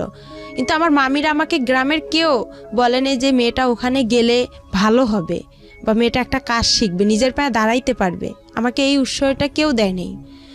তারপর ওখানে আমার কাজটা কমপ্লিট হওয়ার পরে আমাকে স্যারেরা চাকরি দিবে। আমার চাকরি করার জন্য আমার ফুপির বাসায় গেলাম, ছোট ফুপির বাসায়, আমার দাদার বাসায়। যায় ওদের কাছে আমার ফুপা আবার ইন্টার পাস। তা বললাম আপনি তো শিক্ষিত মানুষ, তো আপনি একটু কিছু ভালো মন্দ বুঝবেন। পরে ওনাকে ডাইকে আনলাম। ডাইকে আনার পরে উনি আসলো। আসার পরে স্যারদের সাথে কথা বললো যে আপনারা কোথায় চাকরি দিবেন, কি আসল বিষয়, মেয়ে মানুষ। তো পরে স্যারেরা বললো যে আমাদের অনেক মেয়ে আছে, শুধু ও না, আমাদের এই ব্যাচের অনেক মেয়ে যাবে। আচ্ছা, ও ভালো জানে, কেন ও তো এতদিন পড়ছে, আর আমাদের এটা এমন খারাপ কোনো প্রতিষ্ঠান না, এটা আমাদের একটা সংস্থান থেকে এটা হয়েছে, আপনি চাইলে যাচাই করতে পারেন। আর পরে এখন স্যার বলতেছে দেখেন ওর তো সৎমা, আমার সৎমাও কিন্তু ওই আমার টেকনিক্যালে গেছে। ওখানে যাওয়ার পরে যাই হোক, পরে মাই কথাটা শুনতে পারছে। মা যখন শুনছে যে সৎমা বলছে আমার ফুপা যে ওর সৎমায় ওকে একটা ভালো কাজ দিন, আমার এই সৎমাই কথাটা শুনে আরও তার অবস্থা খারাপ হয়ে গেল। এভাবে আমি গাজীপুরে চাকরিতে আসলাম, গাজীপুরের নতুন বাজার, ওখানে আমি গার্মেন্টসে চাকরিতে আসলাম। আসার পরে আলামিনের সাথে আমার কথা হয়, কথা হওয়ার পরে এভাবেই আমার প্রায় অনেক বছর গার্মেন্টসে আমি 2 থেকে 3 মাস চাকরি করার পরে আমার ভালো লাগে না, সব মেয়েরা পালায় পালায় চলে যাচ্ছে আমার সাথে যে মেয়েরা গেছে। আবার কিছু মেয়ে দেখতেছি আমার সাথে যারা ওখানে আছে, তারা একটা মেয়ের দুর্ঘটনা ঘটছে, আমি ওই দুর্ঘটনা দেখে আরো বেশি ভয় পাইছি যে আমারও না কি হয়ে যায়। পরে আলামিনকে বললাম যে এরকম অবস্থা, তো কইতেছে তুই চলে আয়, গার্মেন্টসে ভালো মেয়েরা যায় নাকি। পরে আমি ওখানে ঈদে ছুটি পাইলাম, ছুটি পেয়ে আমি কী করলাম, আমার যা জিনিসপত্র ছিল আমি সবগুলো নিয়ে চলে আসলাম। আসার পরে আবার আমি ইউসুফে গেলাম, ইউসুফে যাওয়ার পরে স্যারকে বললাম যে স্যার আমার তো ওখানে ভালো লাগতেছে না, আপনি আমাকে আবার একটা চাকরি দেন, আমি বাসায় কি করবো, নাহলে আমার বাসায় বিয়ে দিয়ে দিবে। পরে আলামিনও ছুটিতে আসলো, আসার পরে স্যার কি বলতেছে একটা মেয়ে আছে সেলিনা নাম, ওর সাথে তুমি কন্ট্যাক্ট করো, কন্ট্যাক্ট করলে দেখো একটা চাকরি পাইতে পারো। ও নারায়ণগঞ্জে ডাচ বাংলা প্যাক লিমিটেডে চাকরি করে, ওখানে ভালো ব্যাগের কোম্পানি, ওখানে যাও। পরে ওই মেয়েটার সাথে আমি যোগাযোগ করলাম, করার পরে মেয়েটা আমাকে নিয়ে গেল, আমি বলতেছি আপু আমাকে নিয়ে যাও। পরে আমার বাবা কী করলো, ওই মেয়েটা আমি ও ফের আরেকটা ওর বোনকে নিল, নেওয়ার পরে 3 জনে আমি চলে আসলাম নারায়ণগঞ্জে আসার পরে ওখানে আমার কয়েকটা দিন ডিউটি করলাম, 1 সপ্তাহ ডে 1 সপ্তাহ নাইট। ওখানেও আমার খুব কষ্ট লাগছিল, আমি ডিউটি করতে পাইতেছি না, হঠাৎ করে নাইট করব, খুব ক্লান্ত লাগছে। বয়স কত আপনার যখন এই কাজগুলো করছেন? তখন আমার বয়স হাইয়েস্ট হইলে আমার বয়সটা আমি বলতে পারবো না, কিন্তু কোন ক্লাসে পড়ার বয়স? 6-এ। 6-এ থাকা অবস্থায় ঘটনাগুলো ঘটছে। 6-এ তখন 1 বছর আমার গিয়ে হয়ে গেল, তাহলে 7 ক্লাস 6-7 এর বয়স, 7 বয়সের কথা। তখন এইভাবে আর কি মনে করেন ওখানেও যে ডিউটি করলাম, করার পরে এখন আমার বাবা বাসা থেকে আমার ফোন গেল, যাওয়ার পরে আমি ফোন গেল আমার আলামিন ফোন দিল, দিয়ে বলতেছে তোর বাবা মা সারাসারি হয়ে গেছে। আচ্ছা, আমি শুনে অবাক হয়ে গেছি, আমি খুব মানে ভেঙে পড়ছি। ভেঙে পড়ার পর আমাকে ওই আপু সেলিনা আপু বলতেছে যে তোমার কি হয়েছে একা, তো আমি বলতেছি আপু এরকম বিষয়, আমি এখন কোথায় যাব। আমি তাকে সব পুরো ঘটনাগুলো বললাম, তা সেও কষ্ট পাইতেছে, বলছে আচ্ছা তুমি কোনো টেনশন করো না, আমার বাসা আছে, তুমি এখানে চাকরি করতে থাকো। পরে আমি এই টেনশনে আর চাকরি করতে পারি না। আর আলামিনের সঙ্গে আমি দিন রাত কথা বলি, মানে রাতের 8টা বাজে যদি ওর সাথে আমি কথা ধরি, আপনার দেখা যায় যে আমি ভোর 6টা পর্যন্ত ওর সাথে কথা বলতাম। আর কিন্তু ডিউটিতে যাইতে পারতাম না, পালায় থাকতাম, আমি ডিউটি করতে পারতাম না। আবার ওই হোটেলের যে খাবার আমাদেরকে কোয়ার্টার দিছিল, মেসের আন্টিদের খাবার আমি খাইতে পারতাম না। বাইরে থেকে যে খাবার কিনে আনবো, আয়না ঘরে রাখতাম, রান্না করতে পারতাম না, সিরিয়াল দেওয়া লাগতো। যাই হোক এভাবে করে আমার ওখানে 1টা বছর চলে গেল, কিন্তু ওখানে আমি কারোর সঙ্গে রিলেশন করলাম না। আমাকে অনেক ছেলে প্রপোজ করলো যে তুমি বিয়ে করো, স্যারেরাও খুব হেল্প করছিল যে আমরাই তোমাকে বিয়ে দিব। পরে আমি বলছি না আমার বিয়ে হয়ে গেছে, আমি মিথ্যা কথা বলছি যে আমার বিয়ে হয়ে গেছে এরকম। ওই ছেলে এখানে ও টেকনিক্যাল থেকে পাশ করে ওয়েল্ডিং থেকে আপনার কাজী ফার্মেও চাকরি করে, আমি সম্ভব না। পরে আমি এভাবে ডিউটি করতে পারি না। পরে আলামিনের সঙ্গে কিন্তু আমার মানে চুপে চাপে দেখা হয়, ও আসে রংপুরে, আমিও রংপুরে যাই আমার বান্ধবীর বাসায়, ওখান থেকে ওর সঙ্গে দেখা হয়। এভাবে দেখা হওয়ার পরেই ওর সঙ্গে আমার প্রায় 2-3 বছর চলে গেল। 2-3 বছর চলে যাওয়ার পর ওকে আমি বললাম যে আমাকে বিয়ে করো। তো বলতেছে যে বয়স এই বয়সে আমাদের বিয়ে হবে না। তখন আমি বললাম যে এই বয়সে বিয়ে হবে না, তাহলে তোমার কি প্রেমের বয়স হয়েছে? প্রেম করতে বলছে হ্যাঁ আমার প্রেমের বয়স হয়েছে, আমার বিয়ের বয়স হয় নাই। তখন ওই মেসের আপুরা যারা বড় আপু ছিল সবাই আমাকে বলতেছে যে দেখো একা, তোমার হচ্ছে ওই ছেলে তোমাকে কখনোই বিয়ে করবে না। তারপরে যাই হোক এভাবেই চলে গেল। পরে আমি আবার রংপুরে চলে আসলাম। ওই ছেলে আলামিন আমাকে মেসে থাকার জন্য টাকা দিল, আমি লালবাগে মেসে উঠলাম। ডাইরেক্ট রংপুর থেকে সেলিনা আপু, যে আপু আমাকে নারায়ণগঞ্জে নিয়ে গেছে, ওই আপুর বাসায় আসলাম। আসার পরে ওখান থেকে ওর খালাকে, আবার ওর খালা মেসের বুয়া ছিল, পরে ওই বুয়াকে বললো যে খালা দেখেন এই মেয়েটাকে মেসে উঠানো যায় নাকি, মেসের লোক আমাকে নিবে না, মালিক বলতেছে মেয়ে তো পড়াশোনা করে না, আর আমাদের এখানে যারা পড়াশোনা করে তার ভার্সিটির মেয়েরা এখানে হোস্টেলে থাকে, এ এইভাবে থাকবে, আর এর টাকা কে দিবে?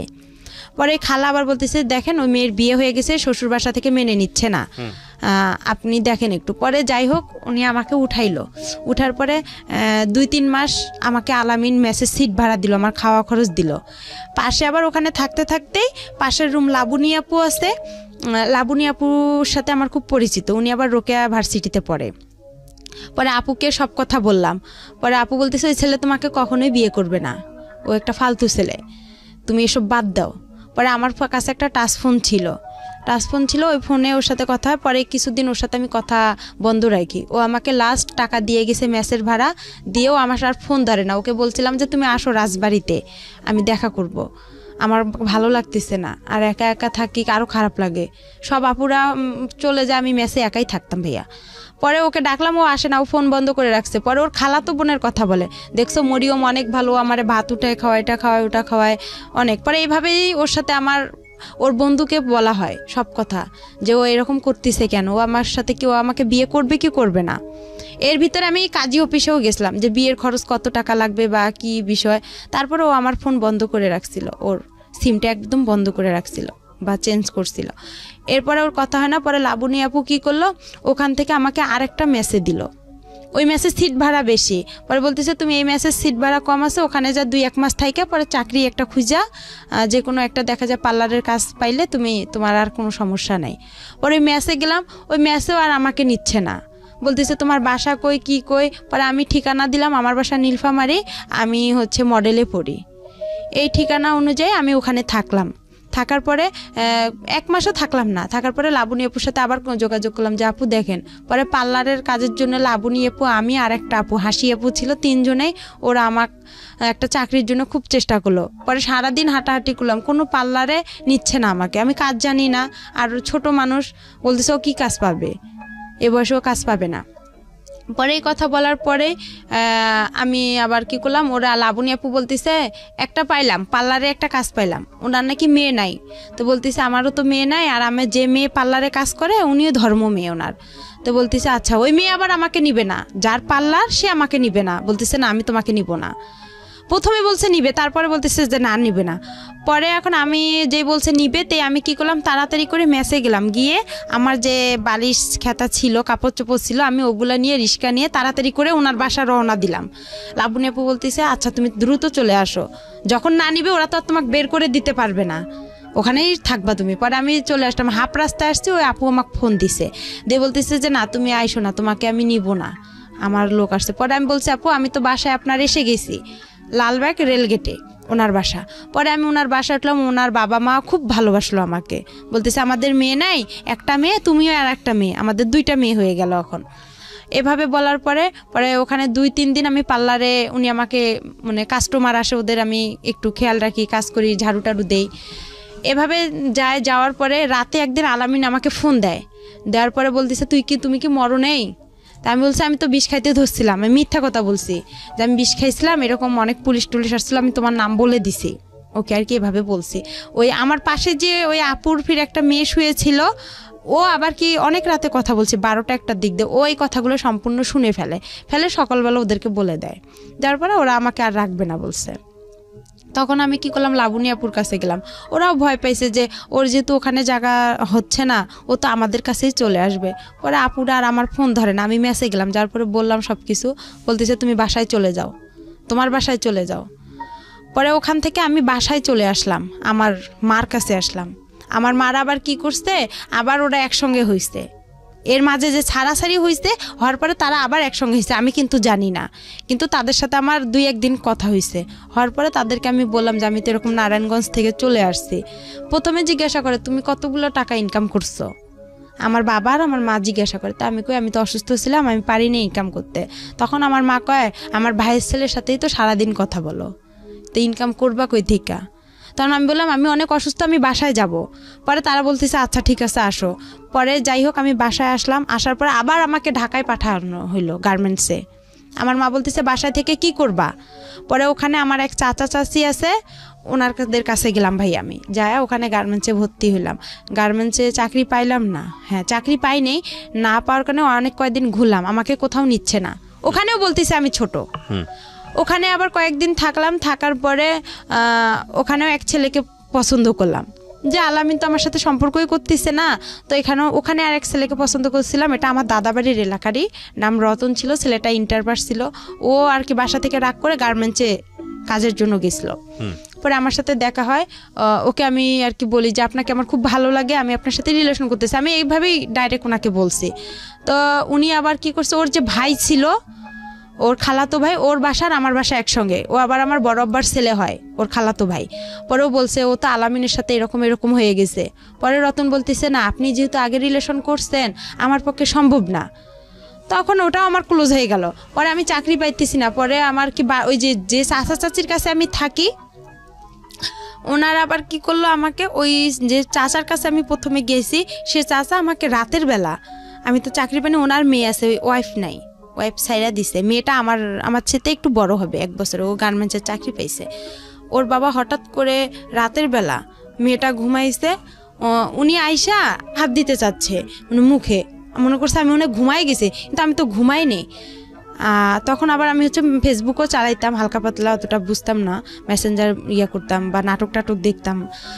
পরে আমি ওখান থেকে বাসায় ফোন দিলাম রাতেই, যে বাবা এরকম উনি এরকম করতেছে চাচা। পরে কি করলো, ওখান থেকে আমাকে আরেক চাচার বাসায় পাঠানো হলো। পরে বলতেছে দেখেন আমার মেয়েটাকে নেন, ওকে একটা চাকরি দেন, গার্মেন্টসের চাকরি। পরে ওখানে থাকলাম, ওই রতনের সাথে যে সম্পর্ক করতে চাইছিলাম, এটা আর কি আমার চাচা চাচি জানাই গেছে, বলতেছে এই মেয়ে তো বেয়াদব। আর আমি কথা বলি ফোনে বেশি। আচ্ছা, আমার ফোনে তখন অনেক রং নাম্বার আসছিল, তো আমি কথা বলতাম। পরে আমার যে চাচা চাচি ওটা পছন্দ করতো না।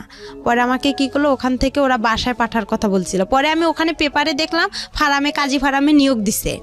পরে আবার আমি ওদেরকে বললাম যে এরকম চাচি কাজী ফার্মে নিয়োগ দিছে, আমি এই চাকরিটা অনেকদিন ধরে করতে চাই, আমার খুব ইচ্ছা, এখানে নাকি অনেক স্যালারিও দেয় ভালো, কাজও কম।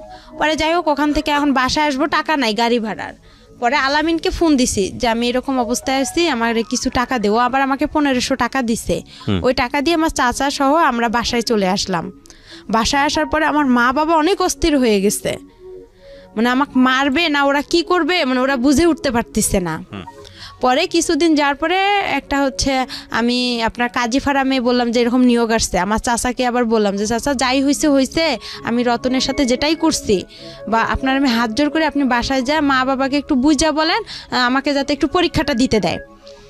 আমার একটা ছাগল ছিল, ওই নারায়ণগঞ্জে যখন আমি আসলাম না ওখান থেকে ঢাকা থেকে, তখন ওই যে আলামিন যে আমাকে মেসেজ যে টাকাটা দিছিল, ওখানে আমার কিছু টাকা ছিল, ওইটার আমার একটা নাকের নথ ছিল, ওই নথটা বিক্রি করে আমি একটা ছাগল কিনছিলাম। তো এই ছাগলটা ছোট ছিল, অনেক বেশ বড় হয়ে গেছে, 5000-6000 টাকা হবে। পরে এখন আমি যে ফার্মে পরীক্ষা দিতে যাবো, আমাদের কাছে কিন্তু কোনো টাকা নাই। আমার মা আবার আসলো রংপুরে আমার নানার বাসায় বেড়াইতে। যাই হোক, ওখানে আসার পরে আমার বাবা আর আমি কি করলাম, পরীক্ষা দেওয়ার জন্য আমরা যাব হচ্ছে কুড়িগ্রামে। প্রিয় শ্রোতা, অনুষ্ঠান চলতে চলতে আপনাদের জন্য একটি বিশেষ অ্যানাউন্সমেন্ট করতে চাই। সেটা হলো আমি আরেকটি অনুষ্ঠান করি রেডিও আম্বার 102.4 FM এ। প্রতি শনিবার রাত 10টায় প্রচারিত হয় মাইক্রোফোন টেস্টিং 1024। হয়তোবা অনেকেই শুনেছেন, বাংলাদেশের রেডিওর ইতিহাসে সর্বপ্রথম মিউজিক রিয়েলিটি শো, গানের রিয়েলিটি শো, এবং 2019 সালের সেরা আম্বার ভয়েস আমরা খুঁজে বের করবার চেষ্টা করছি। সেখানে আপনি অডিশন দিয়ে সেখানে আপনি অংশগ্রহণ করে সেরা আম্বার ভয়েস হতে পারেন। আপনি যদি মনে করেন যে আপনি খুব ভালো গান করেন কিন্তু সে অর্থে তেমন কোনো প্ল্যাটফর্ম কোথাও পাননি, তাহলে ছোট্ট একটা অডিশন দিতে হবে আপনাকে। ফোন করে আপনাকে গাইতে হবে একটা গানের 2টো লাইন বা 3টে লাইন আপনি আমাদেরকে গেয়ে শোনাবেন এবং আমরা আপনাকে ডাকবো, নিশ্চয়ই ডাকবো। ওকে, ফোন নাম্বারটি আমি বলে দিচ্ছি। ফোন নাম্বারটি হচ্ছে 09611001024। আমি আবারও বলছি, ফোন নাম্বারটি হচ্ছে 09611001024। যদি আপনি মনে করেন আপনার কণ্ঠ সারা দেশের মানুষের কাছে যাওয়া উচিত, আপনি সেরকম গাইতে পারেন, তাহলে যোগাযোগ করুন এবং অংশগ্রহণ করুন মাইক্রোফোন টেস্টিং 1024-এ। আর একই সাথে আপনাদেরকে যেটা বলতে চাই, আজকের যিনি অতিথি আছেন তাকে যদি আপনারা দেখতে চান, চলে আসবেন আমার পার্সোনাল ইউটিউব চ্যানেলে www.youtube.com/RJKibriya FM, RJKEBRIA FM। চ্যানেলটি আছে কিবরিয়া আরজে নামে। ওখানে গিয়ে প্লিজ সাবস্ক্রাইব করে নেবেন এবং তারপর আপনার যে ভিডিওগুলো দেখতে ইচ্ছে করে, যা কমেন্টস করতে ইচ্ছে করে, ওখানে করবেন। ওকে, আমরা যেখানটায় ছিলাম তারপরে আর কি হচ্ছে ভাইয়া মনে করেন এভাবেই গেল। যার পরে পরীক্ষাটাও দিলাম, দেওয়ার পরে বাসায় আসলাম। বাসায় আসার পরে আমার ওই বাসায় রাজমিস্ত্রি এক কাজ করে আমার চাচার বাসায়, ছেলের বিয়ে হয়ে গেছে। বিয়ে হয়ে যাওয়ার পরে ওই ছেলের সাথে আর কি আমার মা আমার বিয়ে দেওয়ার জন্য খুব চেষ্টা করে। চেষ্টা করার পরে হচ্ছে আমি বলি যে না আমি বিয়ে করব না।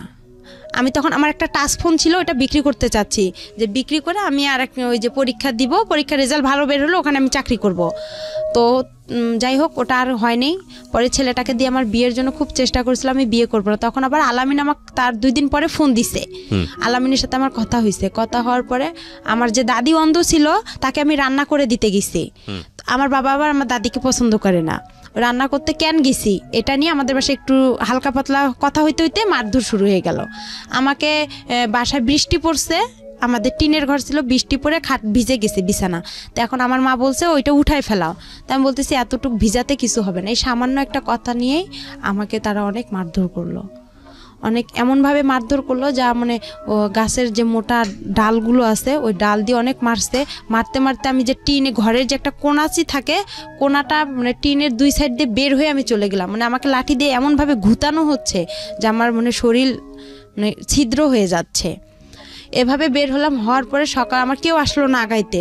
পরে আমার বড় আম্মা বলতেছে মেয়েটারে এভাবে মাইরা ফেলাইতেছে, তুই দেখতেছিস না? আমার সৎমারে বলল, আমার ভাই আর সৎমা ভ্যানের উপরে বসে আছে, কেউ কিন্তু আমাকে আগাইতে জানে। পরে আমার ওই বড় আম্মা এসে দরজা, একরামুল তুই দরজা খোল, মেয়েটারে কি মেরে ফেলবি, এভাবে বলার পরে দরজাটা খুলে দিল। পরে সকাল হয়েছে, হওয়ার পরে আমি আবার কি করছি, আমার মার সাথে আবার সকালে আবার আমার বাবা ঝগড়া লেগে গেছে। লাগার পরে পরে আবার কি করছে আমার বাবা, বলতেছে তুই চলে যা। আমার মা চলে যাবে দাদার বাড়ি, নানার বাসায় ওনার ছেলেকে নিয়ে। তার আমি বলতেছি আমিও আমার মার কাছে চলে যাব, আমার নিজের মার কাছে চলে যাব, আমার মোবাইলটা নিয়ে দেন, আমি মোবাইলটা বিক্রি করলে আমার টাকা হবে, এই টাকা নিয়ে আমি চলে যাব। এভাবে বলার পরে দেখা যায় আমার বাসায় আর কি আমার ওই গ্রাম অঞ্চলে আমার যে দাদা ছিল বিচারক, উনি এসে আর কি যাই হোক করতেছে, দরকার নেই কেউ কারো কোথাও যাওয়ার দরকার নেই, একরামুল তুই ভালো হ, মেয়ে এখন একটু বড় হয়েছে, বিয়ের শাদীর ঘর আসবে, এখন তুই ভালো হওয়ার পরে এভাবেই যাই হোক হয়ে গেল। হওয়ার পরে চুপচাপ সবাই সন্ধ্যা লাগছে, সন্ধ্যার সময় আমার বাবা দোকানে গেছে, ভাই বাহিরে, মা রান্না করতেছে। আর আমার মা আবার ওই যে রংপুরে আমি যেদিন পরীক্ষা দিতে গেলাম সেদিন আমার মা ওখান থেকে ঘর বিক্রি করে 5,000 টাকা নিয়ে আসছে। ওখানে যে আমার আগের ঘর বাড়িগুলো ছিল রংপুরে নানার বাসায়, ওগুলো সব বিক্রি করে চলে আসছে ওরা। তখন ওই 5,000 টাকা নিয়ে আসছে। ওই 5,000 টাকা আমি কি করছি, ওই ছেলেকে আমার চাচিকে বলছি যে চাচি ওই ছেলেটাকে বলেন তো আমার আর মারধর ভালো লাগে না, আমার খারাপ লাগতেছে অনেক। খুব কান্না করছি তার কাছে। করার পরে সে পরে বলতেছে, আমি বলতেছি রানাকে বলেন, ওই যে ছেলে মিস্ত্রি ওর নাম ছিল রানা। পরে আমি বলতেছি রানাকে বলেন আপনি, দেখেন ও আমাকে আমার মার কাছে রেখে আসবে নাকি। কয় কি না, তুমি এই কথা বললে কি সে তোমাকে নিয়ে যাবে, তুমি বলতে হবে যে আমি তোমাকে বিয়ে করলে সে তোমাকে আগায় রেখে আসবে, আর 5,000 টাকা দিয়ে কি হবে। এই কথা বলে আমি বলতেছি আচ্ছা ঠিক আছে, আমার নাকের নটটা আছে এটাও আপনার কাছে রাইখেন, এটা আপনি বিক্রি করে নিয়েন। আমি ভাবলাম যে সবারই তো একটু না একটু লোভ আছে। পরে এভাবে সন্ধ্যা লাগছে, আমার সবাই দিক ওদিক হয়েছে, আমি 5,000 টাকা নিছি। আর আমার ব্যাগের কাপড় চোপড় আগে থেকে আমার ওই চাচির ঘরে ছিল, ওই কাপড় চোপড় নিয়ে ছেলেটা আসছে সন্ধ্যার দিক দিয়ে। ছেলেটা আগে থেকেই বাহিরে ছিল, ও মানে সাইকেল নিয়ে। পরে ওই ছেলেটা আসছে সন্ধ্যার দিক দিয়ে আমি ছেলেটার সঙ্গে চলে গেছি। ছেলেটা অনেক জোরে মানে ভয় পাচ্ছে। আর আমার আব্বু একটু মানে পুলিশ থানায় করতো, আওয়ামী লীগ করতো। পরে সে কী করছে, আবার খবর পাইছে সঙ্গে সঙ্গে যে আমি বাসা থেকে খোঁজাখুঁজি করছে আমাকে, মা দেখছে আইসা টাকাও নাই, আমি তো পালাই আসছি। পরে ছেলেটা অনেক জোরে সাইকেল চালাইতে এক বাসায় এসে বলতেছে একে একটু ভ্যানে উঠাই দেন। পরে আমাকে ওখানে আবার অনেক পুলিশ, গ্যাঞ্জাম হচ্ছে রাস্তায়, ছেলেটা আবার খুব ভয় পাইতো, মানে একটু মূর্খ ছিল, খুব পুলিশ ভয় পেতো। পরে বলতেছে উনারা আবার কী করলো, আমাকে ভ্যানে উঠে হাফ রাস্তা পার করে দিল, যে জায়গাটা গ্যাঞ্জাম। পরে ওই জায়গাটা আমি গেলাম, যাওয়ার পরে ছেলেটা আবার আমাকে সাইকেলে উঠায় নিল। নেওয়ার পরে সে অনেক জোরে সাইকেল ছাড়ছে। পরে আমি রাস্তায় পড়ে গেছিলাম, গড়তে অনেক দূরে চলে গেছিলাম, মাথায় ব্যথা পেয়েছিলাম, কোমরেও আঘাত পেয়েছিলাম, অ্যাক্সিডেন্ট হয়েছে। হ্যাঁ। পরে হওয়ার পরে সে আমাকে তার মামির বাসায় নিয়ে গেল। নিয়ে যাওয়ার পরে তার মামাতো বোনেরা আমার ব্যাগটা খুলে দেখলো কি আছে। যখন 500 টাকা নোট ছিল, গ্রাম অঞ্চল, 5,000 টাকা পাইছে তারা মানে খুবই একদম খুশি হয়ে গেল। পরে আমি বলতেছি যে আমার মাথায় পানি ঢালা হইলো, আমাকে পানি খাওয়ানো হয়েছিল। হওয়ার পরে আমি একটু হালকা ভালো লাগতেছিল। পরে বলতেছে ছেলেটা আমার ঘরে একাই, ওরা সবাই বের হয়ে ছেলেটাকে আমার ঘরে রেখে আসছে। পরে ছেলেটা আমার গায়ে টাচ করতে চাচ্ছে।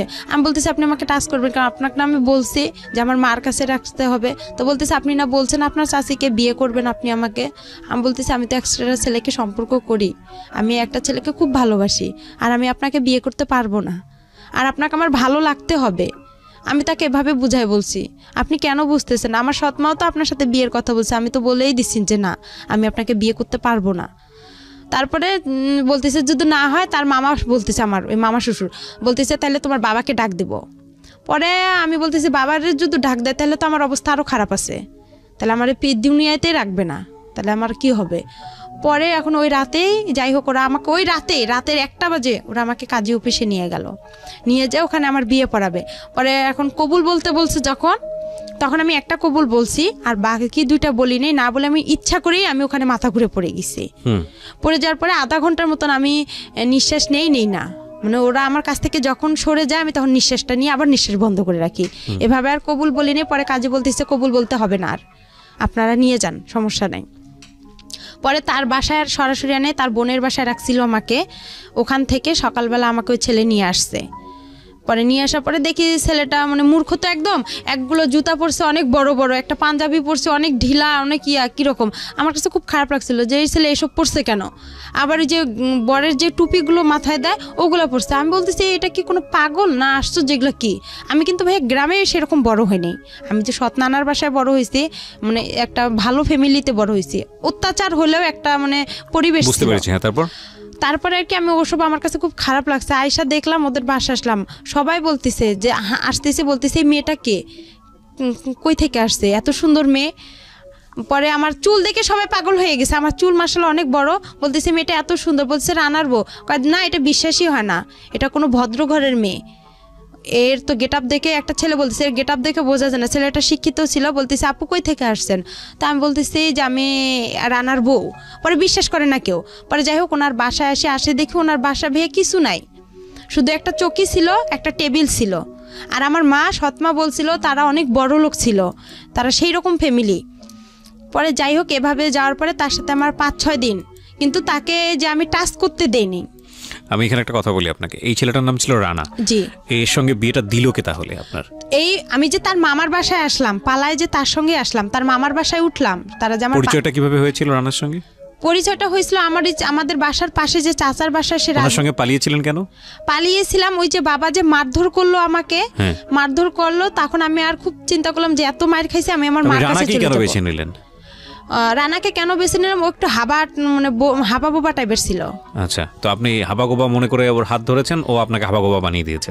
যাই হোক তারপরে যাই হোক ওই 5,000 টাকার কারণে ওরা আমাকে এরকম করছে। পরে যাই হোক আমি যখন আসলাম, পরে আসার পরে একটা মহিলা আমাকে জিজ্ঞাসা করতেছে তুমি কি এটা ইচ্ছা করে বিয়ে করছো না, এটাতে কোনো সমস্যা আছে? আমি চুড়ি পরতেছি না, নাকে ফুল পরতেছি না, আমি বলতেছি আমাকে এসব ভালো লাগে না, আমি এসব পরবো না। তখন বলতেছে কেন পড়বা না, ওই আমার খালাটা বলতেছে, ওর খালা শাশুড়ি। তো আমি বলতেছি যে আপনাকে একটা সত্যি কথা বলবো? তো বলতেছে বলো। আমি বলতেছি আমার বাসা এখানে, আমি এভাবে আসছি। তখন আমি তার পা চিপে ধরছি, ধরে খুব কান্না করছি ভাইয়া, মানে এতটা পরিমাণের কান্না করছি যে আমাকে আপনারা একটু হেল্প করেন, আমি ওর সঙ্গে থাকবো না। তখন আমার কাছে ফোন টোন কোনো কিছুই ছিল না।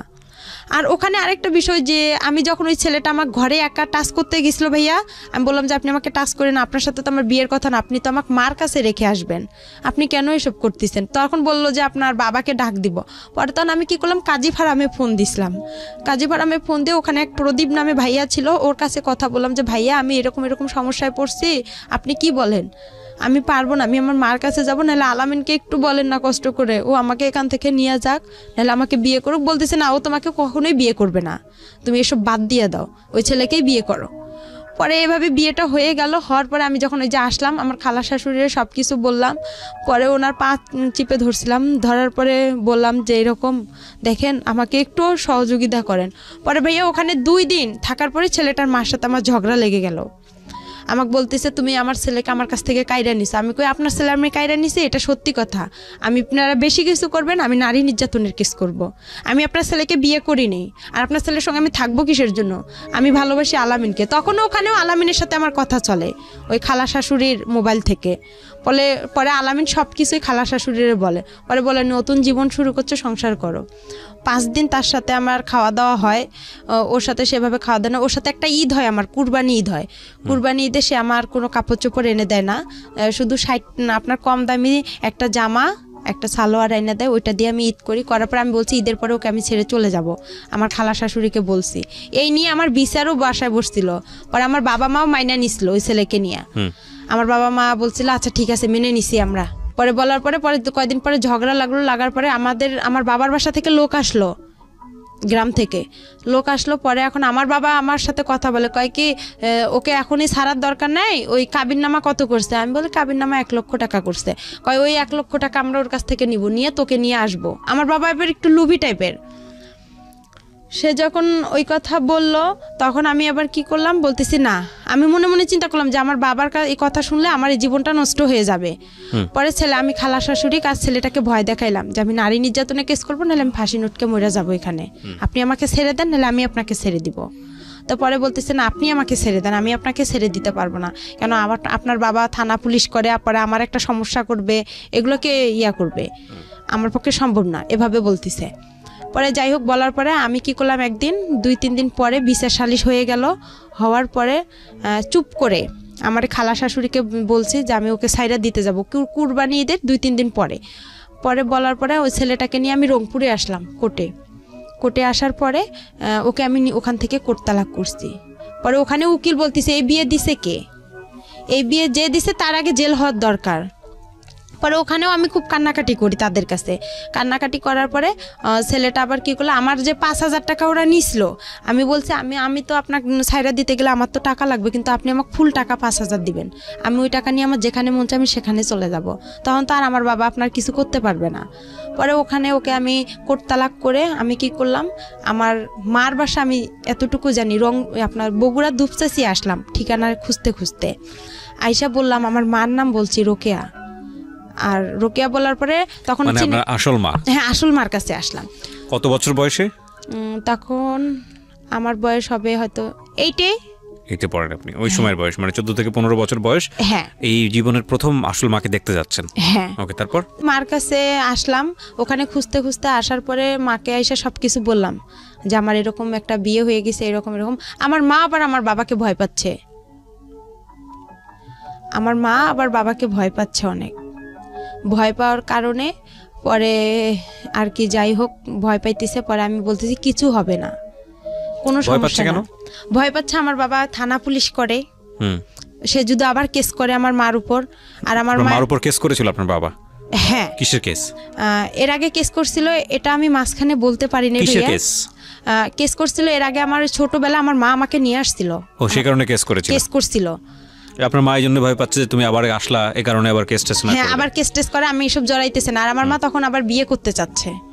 আপনি যখন গেছেন তখন বিয়ে করতে চাচ্ছে? হ্যাঁ, আমার মা আবার বিয়ে করতে চাচ্ছে। ওকে, তারপর বিয়ে করতে চাচ্ছে। একটা জিনিস খেয়াল রাখবেন, একটা কথা আছে না যে ওই গানটার মতো জলে ভাসা পদ্ম আমি, ঠিক জলে ভাসা পদ্মের মতো গল্পটা আসলে। একটা মেয়ে যদি ফ্যামিলি না থাকে তাহলে সে কিভাবে কোথায় যায়, এবং ভাসতে তার কোথাও ওঠাই হচ্ছে না নিজের বাবার কাছে, না সৎ মায়ের কাছে, না নিজের মায়ের কাছে, এবং পরিবার তো নাই, সমাজ তো আরও অনেক জটিল একটা জায়গা। এগুলো আসলে নতুন না জীবন গল্প, এটা বহুবার এসছে, বিভিন্ন অ্যাঙ্গেল থেকে এসছে। সমাজের বিভিন্ন শ্রেণীর মানুষের গল্প বিভিন্নভাবে উঠে আসে, কিন্তু একটা মেয়ে নির্যাতিত হলে সে যে ক্লাসেই বসবাস করুক না কেন তার গল্পটা আসলে সেম। বলেন তারপরে যাই হোক ওখানে আসলাম, মা সবাই আমাকে ভয় পাচ্ছে, তো বড় হয়ে গেছি, টাকা পয়সা অনেক লাগবে, অনেক কিছু বিষয় আছে এখানে। তখন মা কি করলো, বলতেছে দরকার নেই। তখন আমার মার ফোনে আবার একজন ছেলে ফোন দেয়, তখন আরও বেশি কষ্ট লাগলো। আরে আমি তো মার বয়সের, এগুলা কাজ করার কথা আমার, আর এই কাজগুলো আমার মা করতেছে, মানে খুব কষ্ট লাগছিল। লাগার পরে আমার মা কি করলো, আমার মামির কাছে পাঠাই দিল, খিলগাঁও তালতলা, এখানে আবার আমার মামি থাকে, উনিও গার্মেন্টস করে, ওখানে পাঠাই দিল। দেওয়ার পরে ওখানে মামির কাছে আসলাম। আসার পরে মামির ওখানে আসলাম, মামিও মনে করেন চাকরি করে গার্মেন্টসের। আর ওই মামির ছোট মেয়ে আছে, উনি আবার হচ্ছে ডাক্তারি চাকরি করে, কিন্তু ওরা একটু লুবি টাইপের। আমার মা আবার রিং দিছিল আমার কানের। আমি যখন আমার নিজের মার কাছে গেলাম ভাইয়া, তখন আমার মা রিং, নুপুর দিছিল, একটা আংটি, চেন, মানে আর কি জিনিস, স্বর্ণের জিনিস দিছিল। তখন এগুলো আর কি করলো, আমার মামি বিক্রি করলো। আমি তো গার্মেন্টসে চাকরি পাইতেছি না, তখন চাকরি হচ্ছে না। পরে কি করলো, আমার সাথে খুব ঝগড়াঝাটি হয়ে গেল, খুব অশান্তি শুরু হইলো। অশান্তি হওয়ার পরে আমার মামাতো বোনটার কাছে গেলাম, আমার মামাতো বোনের বিয়ে হয়েছে আবার ওখানেই, ওনার মেয়ের। পরে ওনার কাছে গেলাম, যার পর ওনার শ্বশুর শাশুড়ি আমার খুব ভালোবাসলো, অনেক আদর টাদর করে। থাকার পরে ওখানে দেখা যায় 1 মাস থাকলাম। থাকার পরে আমার চাকরি হচ্ছে না, মামি কি খাওয়ায় না খাওয়ায়, এই এক কথায় দুই কথায় তার সাথে আমার খুব অশান্তি শুরু হয়ে গেল। আর একটা জিনিস, আমার মামা আসতো, আমার মামার আবার ছিল 2টা বউ, বড় বউ ছিল, উনি আবার ছোট বউ, আমি ছোট বউয়ের কাছে ছিলাম, ওখানে আসতো। তো আমি যে ভাগ্নি, তারা যে একটা ফিজিক্যাল রিলেশন হইতো, এটা আমার খুব খারাপ লাগতো। আমি তো তাদের মেয়ের বয়সের, আমার সামনে করতো, আমি তো বুঝতাম, হালকা পাতলা বুঝতাম, কিন্তু তারা বুঝতো না যে আমি তার ভাগ্নি বা তার ননদের মেয়ে। এগুলো আমি কি করতাম, আশেপাশে যে ভাড়াইটা ছিল তাদের কাছে বলতাম। তারা আবার কি করতো, অনেকে ভালো ছিল, অনেকে খারাপ ছিল। এইটা নিয়ে আবার আমার মামির সাথে ঝগড়া হইতো। হওয়ার পরে এক কথায় 2 কথা আমার মামি আমাকে বলছে তুই চলে যা। তখন আমি চিন্তা করছি আমি কই চলে যাব। তখন আমি কি করলাম, ওই যে আমার যে মামাতো বোন আছে, ওর বাসা হচ্ছে আপনার মগবাজারে, ওই মগবাজারে ওর আবার শাশুড়ির বাসার পরের আরেকটা বাসা আছে, ওই আন্টিকে বললাম যে আন্টি এরকম এরকম ওখানে তো আমার হচ্ছে না, তো আপনি আমাকে এদিকে একটা মেস ভাড়া করে দেন, আমি যাই হোক যা বিক্রি করে হলেও দিব, আমার যা কাপড় চোপড় আছে বা যাই হোক মানুষের বাসায় কাজ করে হলেও থাকবো, কিন্তু ওখানে আমি থাকতে পারবো না। আর আমার মামির মানে কিছু রং ছিল। তারপরে যাই হোক এভাবে আমি ওখান থেকে ওখানে আরেকটা বাসায় আসলাম। আসার পরে ওখানে আর আমি কি বিদেশ যে মানুষ পাঠায়, বিদেশ বাসা পাইলাম, মামির বাসা থেকে আরেক মেসে আসলাম। ওই মহিলা আবার আমাকে নিবেন, ওখানে আমার মামাতো বোন আমাকে অনেক মারছিল। মারার পরে ওই ওখানে আসলাম। আসার পরে আর কি যাই হোক ওখান থেকে আমি এক গার্মেন্টসের চাকরি পাইলাম। পাওয়ার পরে আবার আমি কি বিদেশে যে মহিলাদেরকে পাঠায় মেয়েদেরকে, তা আমি এতটা বুঝতাম না। পরে ওখান থেকে মানুষের খোঁজে খোঁজে পাইলাম যে মেয়েদেরকে বিদেশে পাঠায় আপনার ডান্সের জন্য। তো আমি আবার ডান্স পারি, তা আমি ভাবলাম যে আমি যদি ডান্সে যাই দুবাইয়ে, তাহলে তো আমি ভালো টাকা ইনকাম করতে পারবো, আমি তো ডান্স পারি। পরে ওই বাসা, আমি যে বাসা থেকে, ওই বাসায় আন্টি বলতিছে যে তুমি খারাপ জায়গায় যাবা, আমার বাসা থেকে এখনই চলে যাও, বের হয়ে যাও। তখন আমি আবার ওই কাজী ফারামে আলামিনের সাথে আমার এসব সব বন্ধ হয়ে গেল। এই আপনি বর্তমানে আপনার হাজবেন্ডকে নিয়ে স্টুডিওতে আসছেন, ওনাকে বিয়ে করেছেন কত বছর যাবত? ওনার বিয়ে করে আমার 3 বছর হয়ে গেছে। 3 বছর হয়ে গেছে। এনার সঙ্গেও কি আপনার এই ভদ্রমহিলা যার গল্প বলছিলেন তিনি বিয়ে দিয়ে দেয়? হ্যাঁ, তিনি আমাকে বিয়ে দিয়ে দিয়েছে। তো ইনি বিয়ে দিয়ে দেয় এবং 3 বছর সংসার করছেন তার সঙ্গে। তিনি কি জানে, পুরো গল্পটা জানে আপনি আজকে যেটা বললেন এখানে? হ্যাঁ, সে পুরো আমার ইতিহাসটা জানে, আমি তাকে সম্পূর্ণ খুলে বলছি। আর সে আমার একটা কথার কারণে নাকি সে আমাকে বিয়ে করছে। তাকে সেটা কথা হচ্ছে আমার যে বিয়েটা, ভাই এখানে আরেকটু, তার সাথে যে আমার বিয়েটা হয়েছে, আমার ওই মামা শ্বশুর আমাকে দেখতে আসছিল, আমার হাজবেন্ড সহ দেখতে এসে আমার মামা শ্বশুর কথা উঠাইছে যে তোমার বাড়ি কই, কি কথার জন্য বিয়ে করছে সেটা বলেন, আমি স্টোরি দিতে যাচ্ছি না। সেটা কি কথার জন্য, সেটা হচ্ছে সে চলে গেছে আমাকে দেখার পরে, সে চলে গেছে। যাওয়ার পরে সে বলতিছে হচ্ছে, আমি তাকে একটা মেসেজ করছি যে আমাকে কি আপনি ভুলে গেছেন, সে এই কথার কারণে নাকি আমাকে বিয়ে করছে, সে আমাকে অসহায় দেখে বিয়ে করছে। আপনার সব স্টোরি কি জানতো আগে, বিয়ের আগে যে ঘটনাগুলো ঘটেছে সেগুলো কি জানতো? তাকে আমি বিয়ের আগে সম্পূর্ণ বলছি যে আমি এরকম অবস্থা আমার। ওনার ফ্যামিলি আছে, ওনার বাবা মা সবাই জানে আপনার সম্পর্কে? না, ওরা কেউ জানে না। এই ছেলেটা কি করে আপনার হাজবেন্ড? আমার হাজবেন্ড হচ্ছে রিক্রুটিং এর মালিক। রিক্রুটিং বললে বিদেশে যে লোক পাঠায় উনি।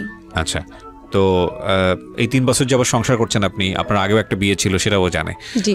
তো সবকিছু মিলে কেমন আছেন আপনি? সবকিছু মিলা আমি মোটামুটি বেশি ভালো নেই।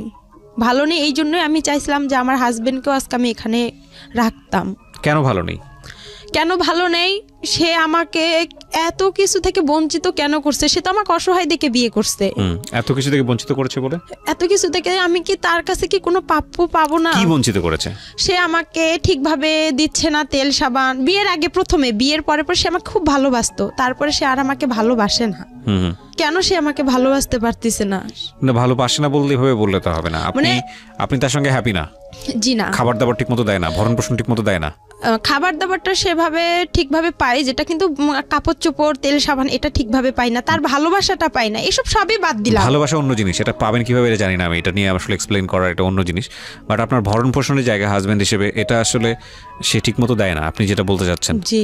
এটা সে অন্য মেয়েদের সাথে কথা বলে, কেন সে এসব করে, কিসের জন্য করে, কেন? এটা অন্য ডাইমেনশন। আমি এই জায়গাটায় নাই বাজাই, আমি বরং আপনার হাজবেন্ড এতটুকু শুনলে হয়তো সে মন খারাপ করবে, তার সেই জায়গাটা থেকে আমি বরং এটা বলবো যে এগুলো না বলাটাই ভালো পাবলিকলি, কারণ যেহেতু আপনি এক্সিস্টিং তার সঙ্গে আছেন, এই বিষয়গুলো আপনাদের নিজেদের মধ্যে মিটিগেট করে ফেলাটা না। আমি এখানে আরেকটা কথা বলতে চাই যে আমি যেরকম, আমি তো ভাইয়া সম্পূর্ণ কথা, আমি যেরকম আজকে পরিস্থিতিতে আছি, আমি শুধু একটা কথাই বলতে চাই যে আমি যে ভুলগুলো করছি এই ভুলগুলো আপনার যাতে, ভুল কি এখানে? আমার এখানে অনেক ভুল আছে, কিরকম? আপনি আমাকে একটু সময় দেন। আপনার ভুলটা কি বলেন, আপনি আমায় এতক্ষণ ধরে আপনি বললেন, আমি তো ভুলই খুঁজে পাইনি আপনার। আমার ভুল হচ্ছে প্রথমত আমি যে আলামিনের সাথে সম্পর্কটা করছি এটা প্রথমত ভুল। আমি ভালোভাবে যদি নিজের একটু চেষ্টা করতাম। আমি একটু শোনাই আপনাকে, এবার আপনি একটু মনোযোগ দিয়ে শুনেন, বলাটাই মুখ্য না, মূল বিষয়টা আসলে হলো আপনার গল্পটা উঠে এসছে। এই যে 1-1.5-2 ঘন্টা আপনি এখানে বললেন, মূল গল্পটা উঠে এসছে। একটা যেটা হচ্ছে আপনি একটা ভালো ফ্যামিলি পাননি, প্রথম সমস্যাই ছিল এটা। আপনি যদি একটা ভালো ফ্যামিলি পেতেন, আপনার যদি গাইড করার মতো মানুষ থাকতো, তাহলে আপনার জীবনটা অন্যরকম হতে পারতো। দুঃখজনক হলেও সত্য যে আপনি সেটা পান নাই। এরপরে এই যে অল্প বয়সে যে প্রেমের সম্পর্কে জড়িয়ে যাওয়া, বা একটা ছেলের সঙ্গে আপনি ঘর থেকে বের হলেন আসল মায়ের কাছে ফেরার জন্যে, এবং সেই আসল মাই আসল মায়ের ইন্টারেস্টিং দেখেন, ও সৎ মায়ের কাছে দিন যাবত থাকলো, কখনো সৎ মায়ের কাছে থাকতে পারলো না, বাবার কাছে গেল, বাবার কাছে গিয়েও সেখানেও থাকতে পারলো না, আবার সৎ মায়ের কাছে আসলো, সৎ মায়ের কাছেও থাকতে পারলো না। তখন মনে হলো যে না, আসল মায়ের কাছে ফিরে যাব। সেই জন্য সে একটা ছেলের হাত ধরে আসল মায়ের কাছে আসতে চাইলো। ওই ছেলে আবার তাকে ট্র্যাপে ফেলে বিয়ে করে ফেলে তারপরে শেষ পর্যন্ত ওখান থেকে সে ছাড়া পেয়ে সে তারপরে গেল হলো আসল মায়ের কাছে। আসল মায়ের কাছে যাওয়ার পরে সেখানেও সে থাকতে পারলো না, দেখলো যে আসল মা তাকে রাখবে না কেসের ভয়, কারণ সে আরেকটা বিয়ে করার প্ল্যান করছে। সুতরাং এই পরিণত বয়সের একটা মেয়েকে দেশে কি করবে? সেখান থেকে সে আবার গার্মেন্টসে চলে আসলো। গার্মেন্টসে চলে এসে একটা মানুষের সঙ্গে তার পরিচয় হলো। সেই মানুষের সঙ্গে পরিচয় হওয়ার পরে, একটু থামেন প্লিজ, একটু নিজেকে কন্ট্রোল করেন।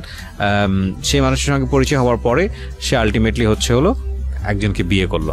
আপনার হাজব্যান্ডকে আমি অবশ্যই ধন্যবাদ জানাবো যে এত কিছু জানার পরে সে আপনাকে রিসিভ করেছে। 8-10টা ছেলের মতো সে না, সেই জায়গাটা থেকে সে প্রশংসা পাওয়ার যোগ্য। ঠিক আছে, ওনার জীবনে ভয়ঙ্কর রকমভাবে কষ্ট আছে, এটা অস্বীকার করার কোনো উপায় নাই। তবে এটা ঠিক যে এত কিছুর পরও মানুষ সার্ভাইভ করে সোসাইটিতে। ভয়ঙ্কর রকমভাবে আমাদের জীবনে ঘটনাগুলো ঘটে যায়। যদি নিদেন পক্ষেই বলেন যে আজকের এই গল্পে ওনার বলার ধরন, বা উনি যেভাবে বলেছে, বা আমাদের যেভাবে আমরা এখানে প্রেজেন্ট করেছি, সেখানে সেই অর্থে আপস অ্যান্ড ডাউনস নাই, সেই অর্থে ঢেউ নাই। কিন্তু আপনি যদি একটু ঠান্ডা মাথায় চিন্তা করে দেখেন, এই যে মেয়েটি বড় হয়েছে আমাদের সমাজে, সেই জায়গাটি থেকে কীরকম কষ্ট করে তাকে বড় হতে হয়েছে। আচ্ছা, কিন্তু ও আমার সাথে সম্পর্ক করতে চায় না। তারপরেও আমার কেন জানি ওকে আবার ভালো লেগে যায়। প্রথমে ওকে আমি দেখতে পাইতাম না, ওকে মানে খুব খারাপ লাগতো। আমি বলতাম যে তোর গা, ও যদি ছুটিতে আসতো ওদের বাসায় আমি যাইতাম, তো বলতাম যে তোর গা গন্ধ করে, তুই আমার কাছে আসবি না। আর ও আমাকে মারতো, দেখতে পারতো না বিধায় আমার বাবা ওই যে আমাকে মারধর করতো। আর আমার বাবা কোনো কিছু হলেই থানা পুলিশ যাইতো। তো ওই আমাকে বলতো যে ওসি সাহেবের মেয়ে আসছে, দারোগা সাহেবের মেয়ে আসছে, আমাদের বাসা থেকে চলে যা, তুই এখান থেকে যাইতে বলছিস, যা চলে যা, এরকম করতো। ওকেও আবার আমি দেখতে পারতাম না। কিন্তু হঠাৎ করে আমার ওর সাথে এভাবে প্রেম একটা হয়ে যাবে আমি ভাবতে পারি না। যাই হোক, ওর সাথে আমার এভাবে কথা চলতেইছে। তারপরে আমি ওখানে 1 বছর কাজটা কমপ্লিট করলাম। করার পরে ও আসলো চাকরি থেকে। আমি আবার চাকরিতে যাব, আপনার স্যারেরা চাকরিতে দিবে। আমার বাসা থেকে কেউ আমাকে চাকরিতে যাইতে দিবে না, আমার সৎমা যাইতে দিবে না, বিয়ে দিয়ে দিবে। আমার বলতেছে বাহিরে মানুষ যাওয়া ভালো না। ও এখানে আরেকটা কথা আছে, আমি যখন টেকনিক্যালে ভর্তি হইলাম ভাইয়া, তখন আমার যে মুরগি 2টা ছিল বলছিলাম, ওই মুরগি 2টা যে বিক্রি করে আমি মনে করেন এগুলো কাস্ট সার্টিফিকেট, জন্ম নিবন্ধন এগুলো জোগাড় করে যে দিলাম, তখন আমার ওই সৎ মামিরা বলছিল যে ও তো ওখানে গেলে একদম খারাপ মেয়ে হয়ে যাবে। ও যে খারাপ, গ্রামে কত ছেলের সাথে সম্পর্ক করে, আর ওখানে গেলে তো অনেক খারাপ হয়ে যাবে। তা আমি তাদেরকে বলছি যে আমি ওখানে গেলে কিছুই করব না, কেন আমি মনে মনে তো আলামিনের সঙ্গে কথা বলি। তখন আর আমি ওখানে কারোর সাথে সম্পর্ক করব। পরে আমার বাসা থেকে কিন্তু যাইতে দিবে না, টেকনিক্যালি কেউ ভর্তি হইতে দিবে না। আমার মাকে ও আইসা সবাই কানাকানি করে, আর আমার মা আমাকে অনেক মারধর করতো। পরে আমি স্যারদের হাত পা ধরছিলাম, এমন কি আমার হেড স্যারের পা পর্যন্ত চিপে ধরছি, ধরে বলছি স্যার আপনি আমার বাসায় গিয়ে একটু বললে হয়তো বা আমার মা রাজি হবে। পরে যাই হোক, স্যার এসে কিন্তু বলার কারণে আমার মা রাজি হয়েছিল। কিন্তু আমার মামিরা আমাকে গ্রামের কেউ বলেনি যে মেয়েটা ওখানে গেলে ভালো হবে, বা মেয়েটা একটা কাজ শিখবে, নিজের পায়ে দাঁড়াইতে পারবে। আমাকে এই উৎসাহটা কেউ দেয়নি। তারপর ওখানে আমার কাজটা কমপ্লিট হওয়ার পরে আমাকে স্যারেরা চাকরি দিবে। আমার চাকরি করার জন্য আমার ফুপির বাসায় গেলাম, ছোট ফুপির বাসায়, আমার দাদার বাসায়। যায় ওদের কাছে আমার ফুপা আবার ইন্টার পাস। তা বললাম আপনি তো শিক্ষিত মানুষ, তো আপনি একটু কিছু ভালো মন্দ বুঝবেন।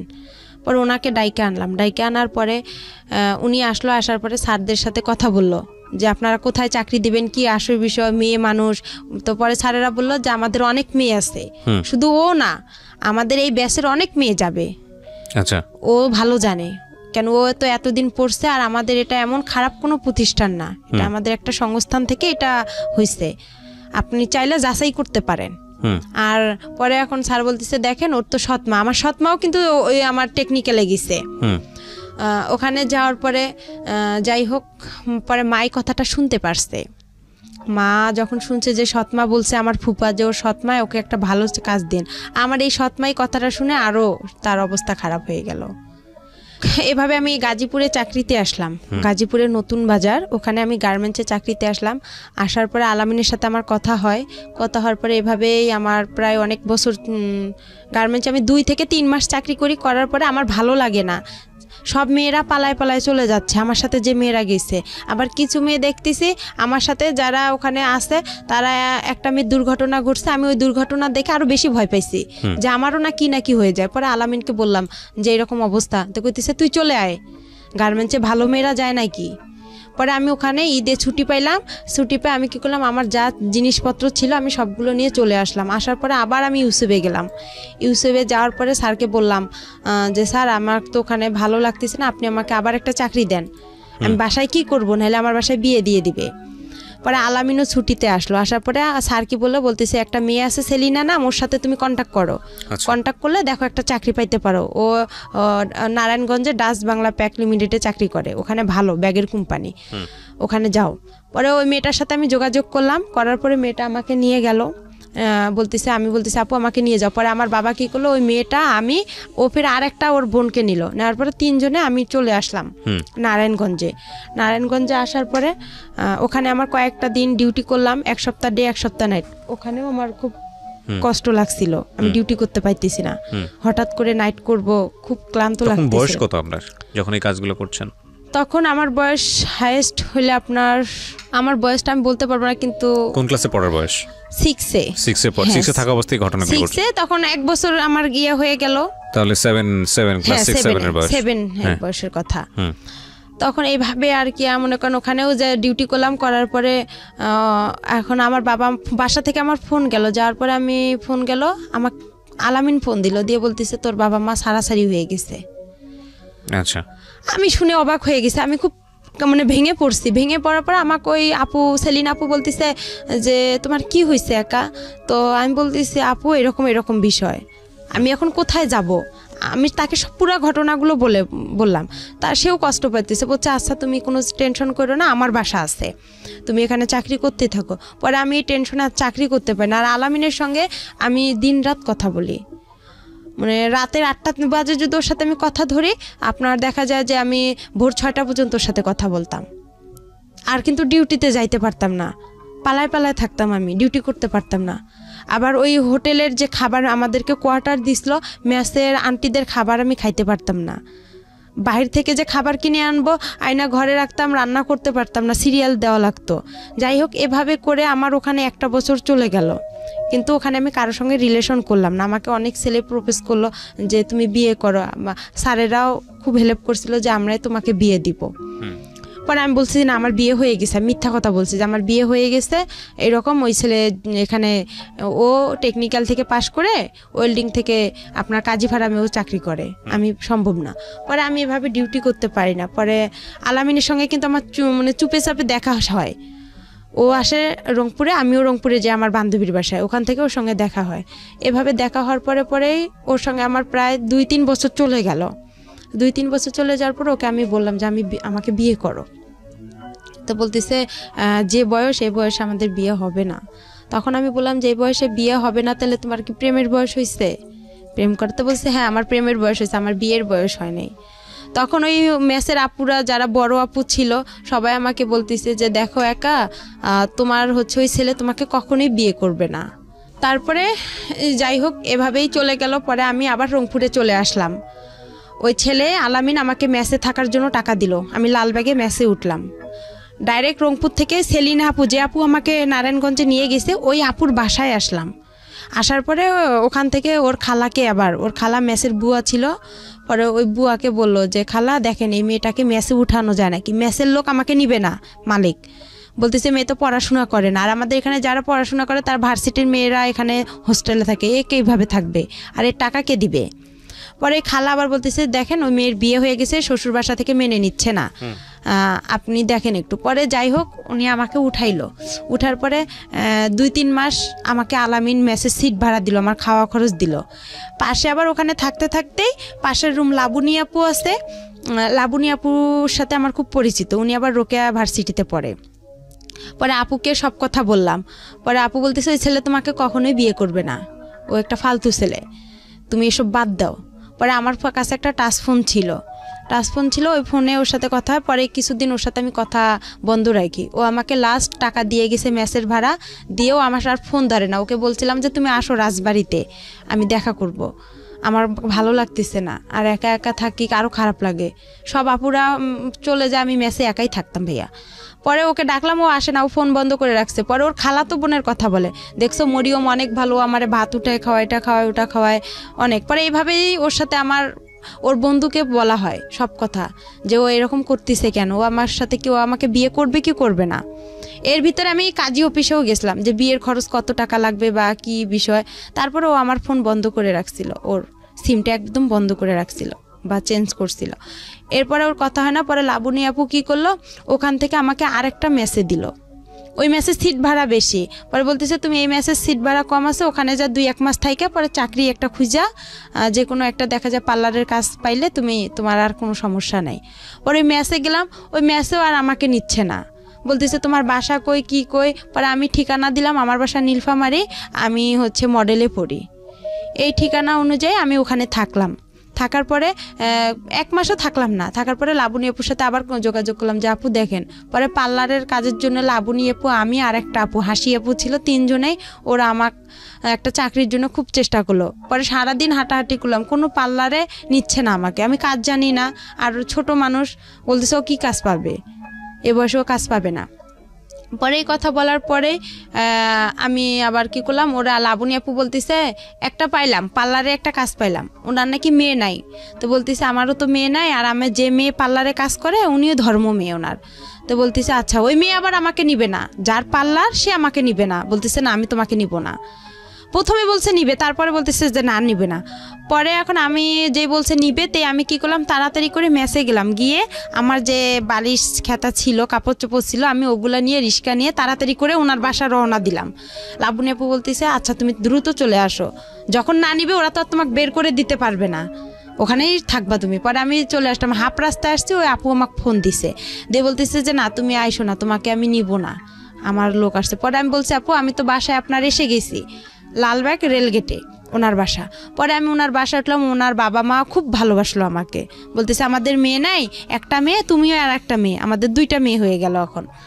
এভাবে বলার পরে ওখানে 2-3 দিন আমি পার্লারে, উনি আমাকে কাস্টমার আসে ওদের আমি একটু খেয়াল রাখি, কাজ করি, ঝাড়ু টাড়ু দেই, এভাবে যাওয়ার পরে রাতে একদিন আলামিন আমাকে ফোন দেওয়ার পরে বলতেছে তুমি কি মরো নেই?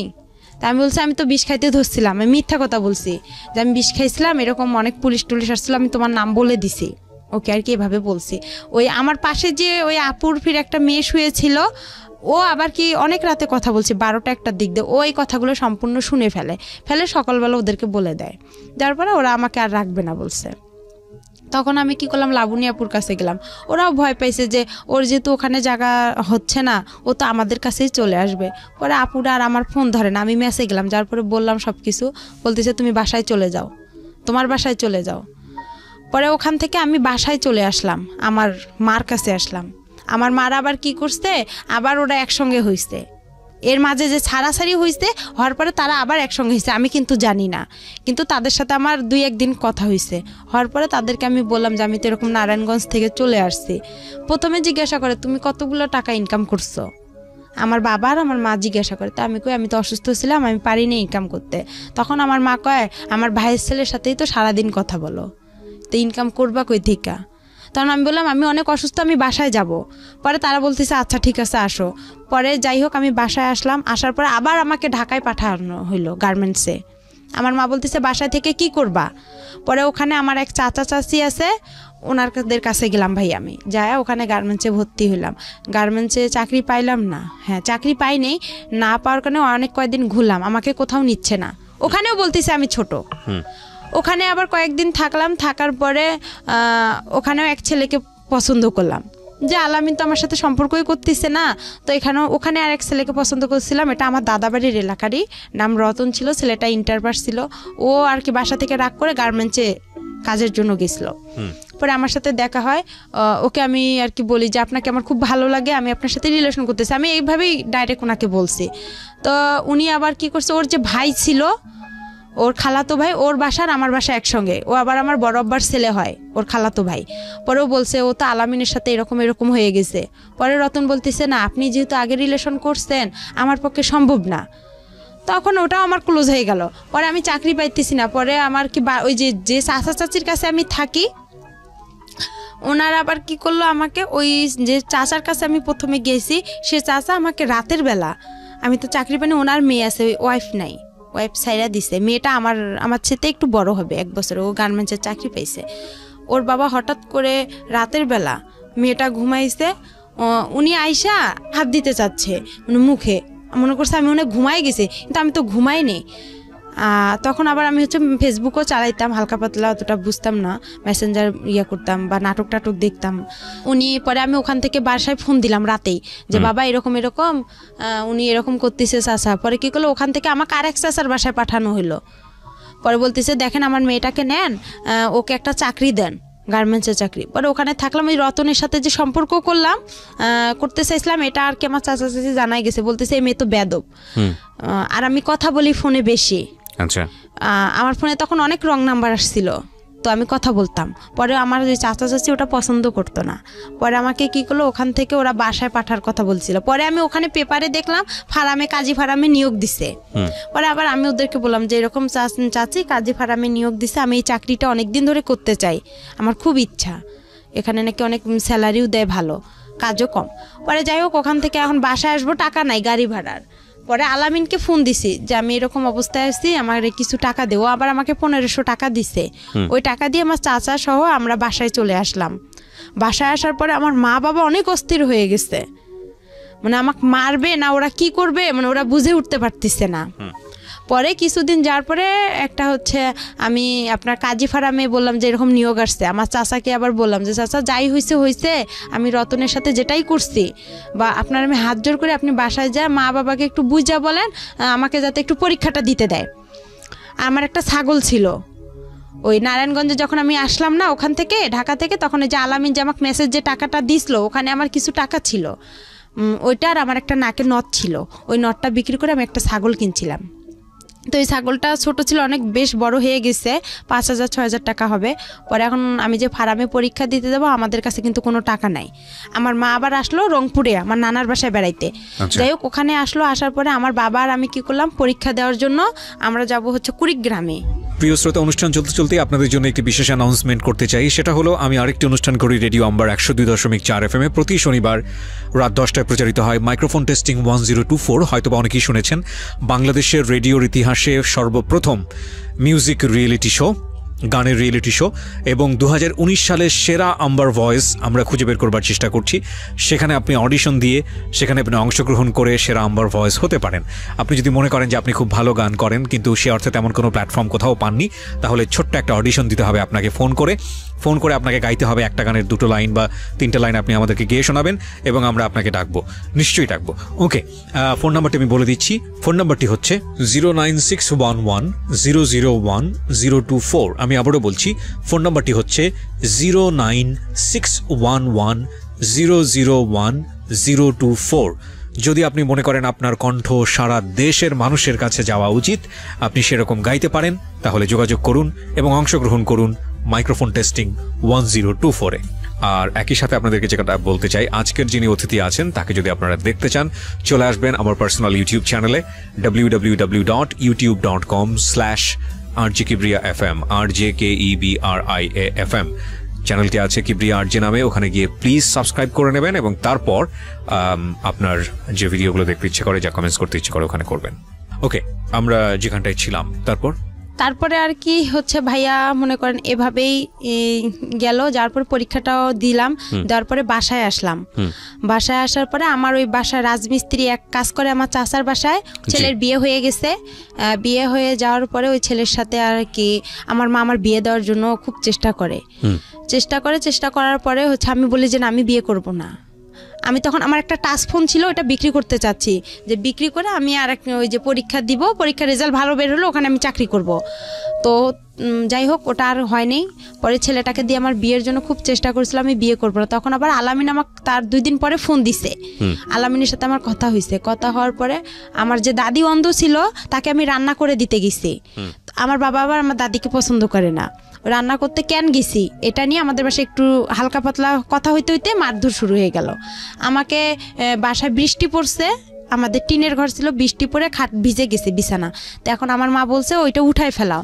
তাই আমি বলতেছি এতটুকু ভিজাতে কিছু হবে না। এই সামান্য একটা কথা নিয়েই আমাকে তারা অনেক মারধর করলো, অনেক এমনভাবে মারধর করলো যা মানে গাছের যে মোটা ডালগুলো আছে ওই ডাল দিয়ে অনেক মারছে।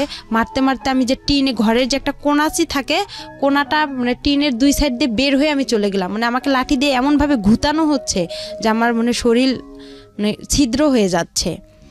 এভাবে বের হলাম। হওয়ার পরে সকাল আমার কেউ আসলো না আগাইতে। পরে আমার বড় আম্মা বলতেছে মেয়েটারে এভাবে মাইরা ফেলাইতেছে, তুই দেখতেছিস না? আমার সৎমারে বলল, আমার ভাই আর সৎমা ভ্যানের উপরে বসে আছে, কেউ কিন্তু আমাকে আগাইতে জানে। পরে আমার ওই বড় আম্মা এসে দরজা, একরামুল তুই দরজা খোল, মেয়েটারে কি মেরে ফেলবি, এভাবে বলার পরে দরজাটা খুলে দিল। পরে সকাল হয়েছে, হওয়ার পরে আমি আবার কি করছি, আমার মার সাথে আবার সকালে আবার আমার বাবা ঝগড়া লেগে গেছে। লাগার পরে আবার কি করছে আমার বাবা, বলতেছে তুই চলে যা। আমার মা চলে যাবে দাদার বাড়ি, নানার বাসায় ওনার ছেলেকে নিয়ে। তাহলে আমি বলতেছি আমিও আমার মার কাছে চলে যাব, আমার নিজের মার কাছে চলে যাব, আমার মোবাইলটা নিয়ে দেন, আমি মোবাইলটা বিক্রি করলে আমার টাকা হবে, এই টাকা নিয়ে আমি চলে যাব।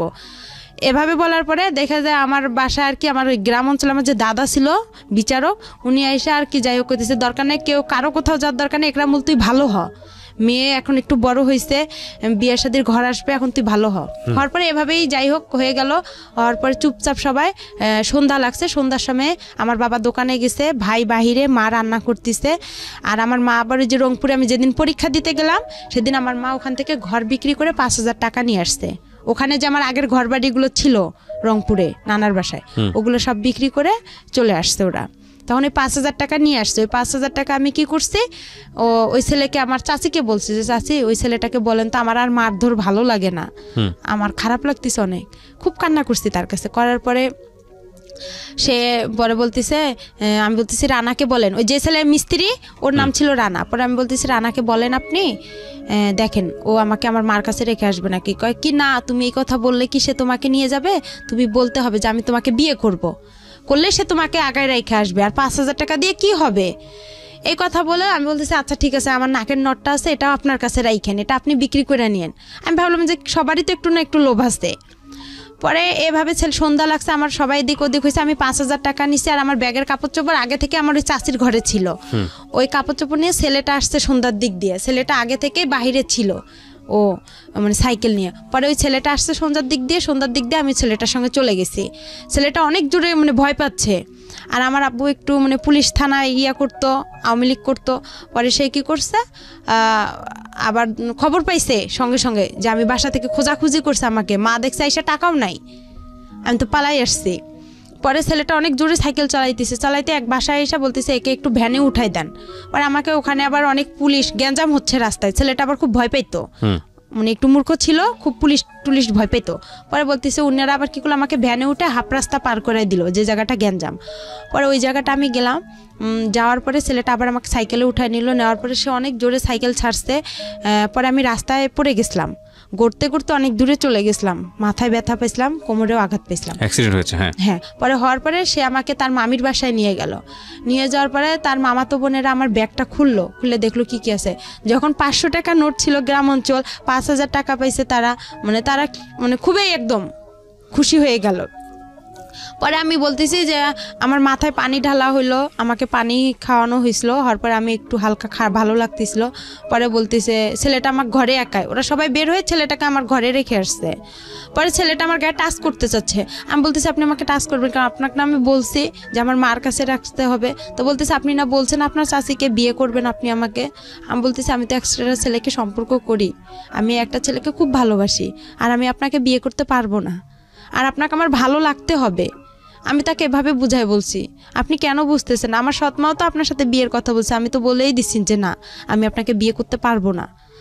তারপরে বলতেছে যদি না হয়, তার মামা বলতেছে, আমার ওই মামা শ্বশুর বলতেছে তাহলে তোমার বাবাকে ডাক দেব। পরে আমি বলতেছি বাবার যদি ডাক দেয় তাহলে তো আমার অবস্থা আরও খারাপ আছে, তাহলে আমার দুনিয়াতেই রাখবে না, তাহলে আমার কি হবে? পরে এখন ওই রাতেই যাই হোক ওরা আমাকে ওই রাতের 1টা বাজে ওরা আমাকে কাজী অফিসে নিয়ে গেল, নিয়ে যেয়ে ওখানে আমার বিয়ে পড়াবে। পরে এখন কবুল বলতে বলছে তখন আমি একটা কবুল বলছি আর বাকি 2টা বলি নেই, না বলে আমি ইচ্ছা করেই আমি ওখানে মাথা ঘুরে পড়ে গেছি। পড়ে যাওয়ার পরে আধা ঘন্টার মতন আমি নিঃশ্বাস নেই না, মানে ওরা আমার কাছ থেকে যখন সরে যায় আমি তখন নিঃশ্বাসটা নিয়ে আবার নিঃশ্বাস বন্ধ করে রাখি, এভাবে আর কবুল বলি নেই। পরে কাজী বলতেছে কবুল বলতে হবে না, আর আপনারা নিয়ে যান, সমস্যা নাই। পরে তার বাসায় আর সরাসরি আনে, তার বোনের বাসায় রাখছিল আমাকে, ওখান থেকে সকালবেলা আমাকে ওই ছেলে নিয়ে আসছে। পরে নিয়ে আসার পরে দেখি ছেলেটা মানে মূর্খ তো একদম, একগুলো জুতা পরছে অনেক বড় বড়, একটা পাঞ্জাবি পরছে অনেক ঢিলা, অনেক কীরকম। আমার কাছে খুব খারাপ লাগছিল যে এই ছেলে এসব পরছে কেন, আবার ওই যে বরের যে টুপিগুলো মাথায় দেয় ওগুলো পরছে। আমি বলতেছি এটা কি কোনো পাগল না আসছো যেগুলো কি? আমি কিন্তু ভাই গ্রামে সেরকম বড় হয়নি, আমি যে সৎ নানার বাসায় বড় হয়েছি, মানে একটা ভালো ফ্যামিলিতে বড় হয়েছি, অত্যাচার হলেও একটা মানে পরিবেশ বুঝতে পেরেছি। হ্যাঁ, তারপরে আর কি আমি ওসব আমার কাছে খুব খারাপ লাগছে। আয়সা দেখলাম ওদের বাসা আসলাম, সবাই বলতেছে যে আসতেছে, বলতেছে এই মেয়েটা কে, কই থেকে আসছে, এত সুন্দর মেয়ে। পরে আমার চুল দেখে সবাই পাগল হয়ে গেছে, আমার চুল মাশাআল্লাহ অনেক বড়, বলতেছে মেয়েটা এত সুন্দর, বলছে রানার বউ। না এটা বিশ্বাসই হয় না, এটা কোনো ভদ্র ঘরের মেয়ে। এর তো গেট আপ দেখে একটা ছেলে বলতেছে, এর গেট আপ দেখে বোঝা যায় না, ছেলেটা শিক্ষিত ছিল। বলতেছে আপু কই থেকে আসছেন? তা আমি বলতেছি যে আমি রানার বউ। পরে বিশ্বাস করে না কেউ।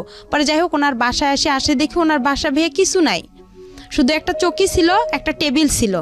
আর আমার মা সৎমা বলছিল তারা অনেক বড় লোক ছিল, তারা সেই রকম ফ্যামিলি। পরে যাই হোক এভাবে যাওয়ার পরে তার সাথে আমার 5-6 দিন, কিন্তু তাকে যে আমি টাচ করতে দেইনি। আমি এখানে একটা কথা বলি আপনাকে, এই ছেলেটার নাম ছিল রানা। জি। এর সঙ্গে বিয়েটা দিল কে তাহলে আপনার? এই আমি যে তার মামার বাসায় আসলাম, পালায় যে তার সঙ্গে আসলাম, তার মামার বাসায় উঠলাম। তারা যে আমার পরিচয়টা কিভাবে হয়েছিল রানার সঙ্গে? পরিচয়টা হয়েছিল আমাদের বাসার পাশে যে চাচার বাসা, সে সঙ্গে পালিয়েছিলেন কেন? পালিয়েছিলাম ওই যে বাবা যে মারধর করলো আমাকে, মারধর করলো, তখন আমি আর খুব চিন্তা করলাম যে এত মার খাইছি আমি আমার মার কাছে চলে যাব। বেছে নিলেন রানাকে কেন বেছে নিলাম, ও একটু হাবা বোবা টাইপের ছিল। আচ্ছা, তো আপনি হাবাগোবা মনে করে ওর হাত ধরেছেন, ও আপনাকে হাবাগোবা বানিয়ে দিয়েছে। যাই হোক তারপরে যাই হোক ওই 5,000 টাকার কারণে ওরা আমাকে এরকম করছে। পরে যাই হোক আমি যখন আসলাম, পরে আসার পরে একটা মহিলা আমাকে জিজ্ঞাসা করতেছে তুমি কি এটা ইচ্ছা করে বিয়ে করছো না এটাতে কোনো সমস্যা আছে? আমি চুড়ি পরতেছি না, নাকে ফুল পরতেছি না, আমি বলতেছি আমাকে এসব ভালো লাগে না, আমি এসব পরবো না। তখন বলতেছে কেন পড়বা না? ওই আমার খালাটা বলতেছে, ওর খালা শাশুড়ি। তো আমি বলতেছি যে আপনাকে একটা সত্যি কথা বলবো? তো বলতেছে বলো। আমি বলতেছি আমার বাসা এখানে, আমি এভাবে আসছি। তখন বলতে আমি তার পা চিপে ধরছি, ধরে খুব কান্না করছি ভাইয়া, মানে এতটা পরিমাণের কান্না করছি যে আমাকে আপনারা একটু হেল্প করেন, আমি ওর সঙ্গে থাকবো না। তখন আমার কাছে ফোন টোন কোনো কিছুই ছিল না। আর ওখানে আরেকটা বিষয় যে আমি যখন ওই ছেলেটা আমার ঘরে একা টাচ করতে গেছিল ভাইয়া, আমি বললাম যে আপনি আমাকে টাচ করেন, আপনার সাথে তো আমার বিয়ের কথা না, আপনি তো আমাকে মার কাছে রেখে আসবেন, আপনি কেন এসব করতেছেন? তখন বললো যে আপনার বাবাকে ডাক দিব। পরে তখন আমি কি করলাম, কাজী ফার্মে ফোন দিছিলাম। কাজী ফার্মে ফোন দিয়ে ওখানে এক প্রদীপ নামে ভাইয়া ছিল, ওর কাছে কথা বললাম যে ভাইয়া আমি এরকম সমস্যায় পড়ছি, আপনি কি বলেন? আমি পারবো না, আমি আমার মার কাছে যাবো, নাহলে আলামিনকে একটু বলেন না কষ্ট করে, ও আমাকে এখান থেকে নিয়ে যাক, নাহলে আমাকে বিয়ে করুক। বলতেছে না, ও তোমাকে কখনোই বিয়ে করবে না, তুমি এসব বাদ দিয়ে দাও, ওই ছেলেকেই বিয়ে করো। পরে এভাবে বিয়েটা হয়ে গেল। হওয়ার পরে আমি যখন ওই যে আসলাম, আমার খালা শাশুড়ির সব কিছু বললাম। পরে ওনার পা চিপে ধরছিলাম, ধরার পরে বললাম যে এরকম দেখেন আমাকে একটু সহযোগিতা করেন। পরে ভাইয়া ওখানে 2 দিন থাকার পরে ছেলেটার মার সাথে আমার ঝগড়া লেগে গেল। আমাকে বলতেছে তুমি আমার ছেলেকে আমার কাছ থেকে কাইরা নিছো। আমি কই আপনার ছেলে আমি কাইরা নিছি এটা সত্যি কথা, আমি আপনারা বেশি কিছু করবেন, আমি নারী নির্যাতনের কেস করব। আমি আপনার ছেলেকে বিয়ে করিনি, আর আপনার ছেলের সঙ্গে আমি থাকবো কিসের জন্য? আমি ভালোবাসি আলামিনকে। তখনও ওখানেও আলামিনের সাথে আমার কথা চলে ওই খালা শাশুড়ির মোবাইল থেকে। পরে আলামিন সব কিছুই খালা শাশুড়ির বলে নতুন জীবন শুরু করছো, সংসার করো। 5 দিন তার সাথে আমার খাওয়া দাওয়া হয়, ওর সাথে সেভাবে খাওয়া দাওয়া না। ওর সাথে একটা ঈদ হয়, আমার কুরবানি ঈদ হয়। কুরবানি ঈদে সে আমার কোনো কাপড় চোপড় এনে দেয় না, শুধু 60 না আপনার কম দামি একটা জামা একটা সালোয়ার এনে দেয়, ওইটা দিয়ে আমি ঈদ করি। করার পর আমি বলছি ঈদের পরে ওকে আমি ছেড়ে চলে যাব, আমার খালা শাশুড়িকে বলছি। এই নিয়ে আমার বিচারও বাসায় বসছিল। পরে আমার বাবা মাও মাইনা নিছিল ওই ছেলেকে নিয়ে। আমার বাবা মা বলছিল আচ্ছা ঠিক আছে মেনে নিছি আমরা। পরে বলার পরে কয়েকদিন পরে ঝগড়া লাগার পরে আমার বাবার বাসা থেকে লোক আসলো, গ্রাম থেকে লোক আসলো। পরে এখন আমার বাবা আমার সাথে কথা বলে, কয় কি ওকে এখনই ছাড়ার দরকার নাই, ওই কাবিননামা কত করছে? আমি বলি কাবিননামা 1 লক্ষ টাকা করছে। কয় ওই 1 লক্ষ টাকা আমরা ওর কাছ থেকে নিব, নিয়ে তোকে নিয়ে আসবো। আমার বাবা এবার একটু লুভি টাইপের,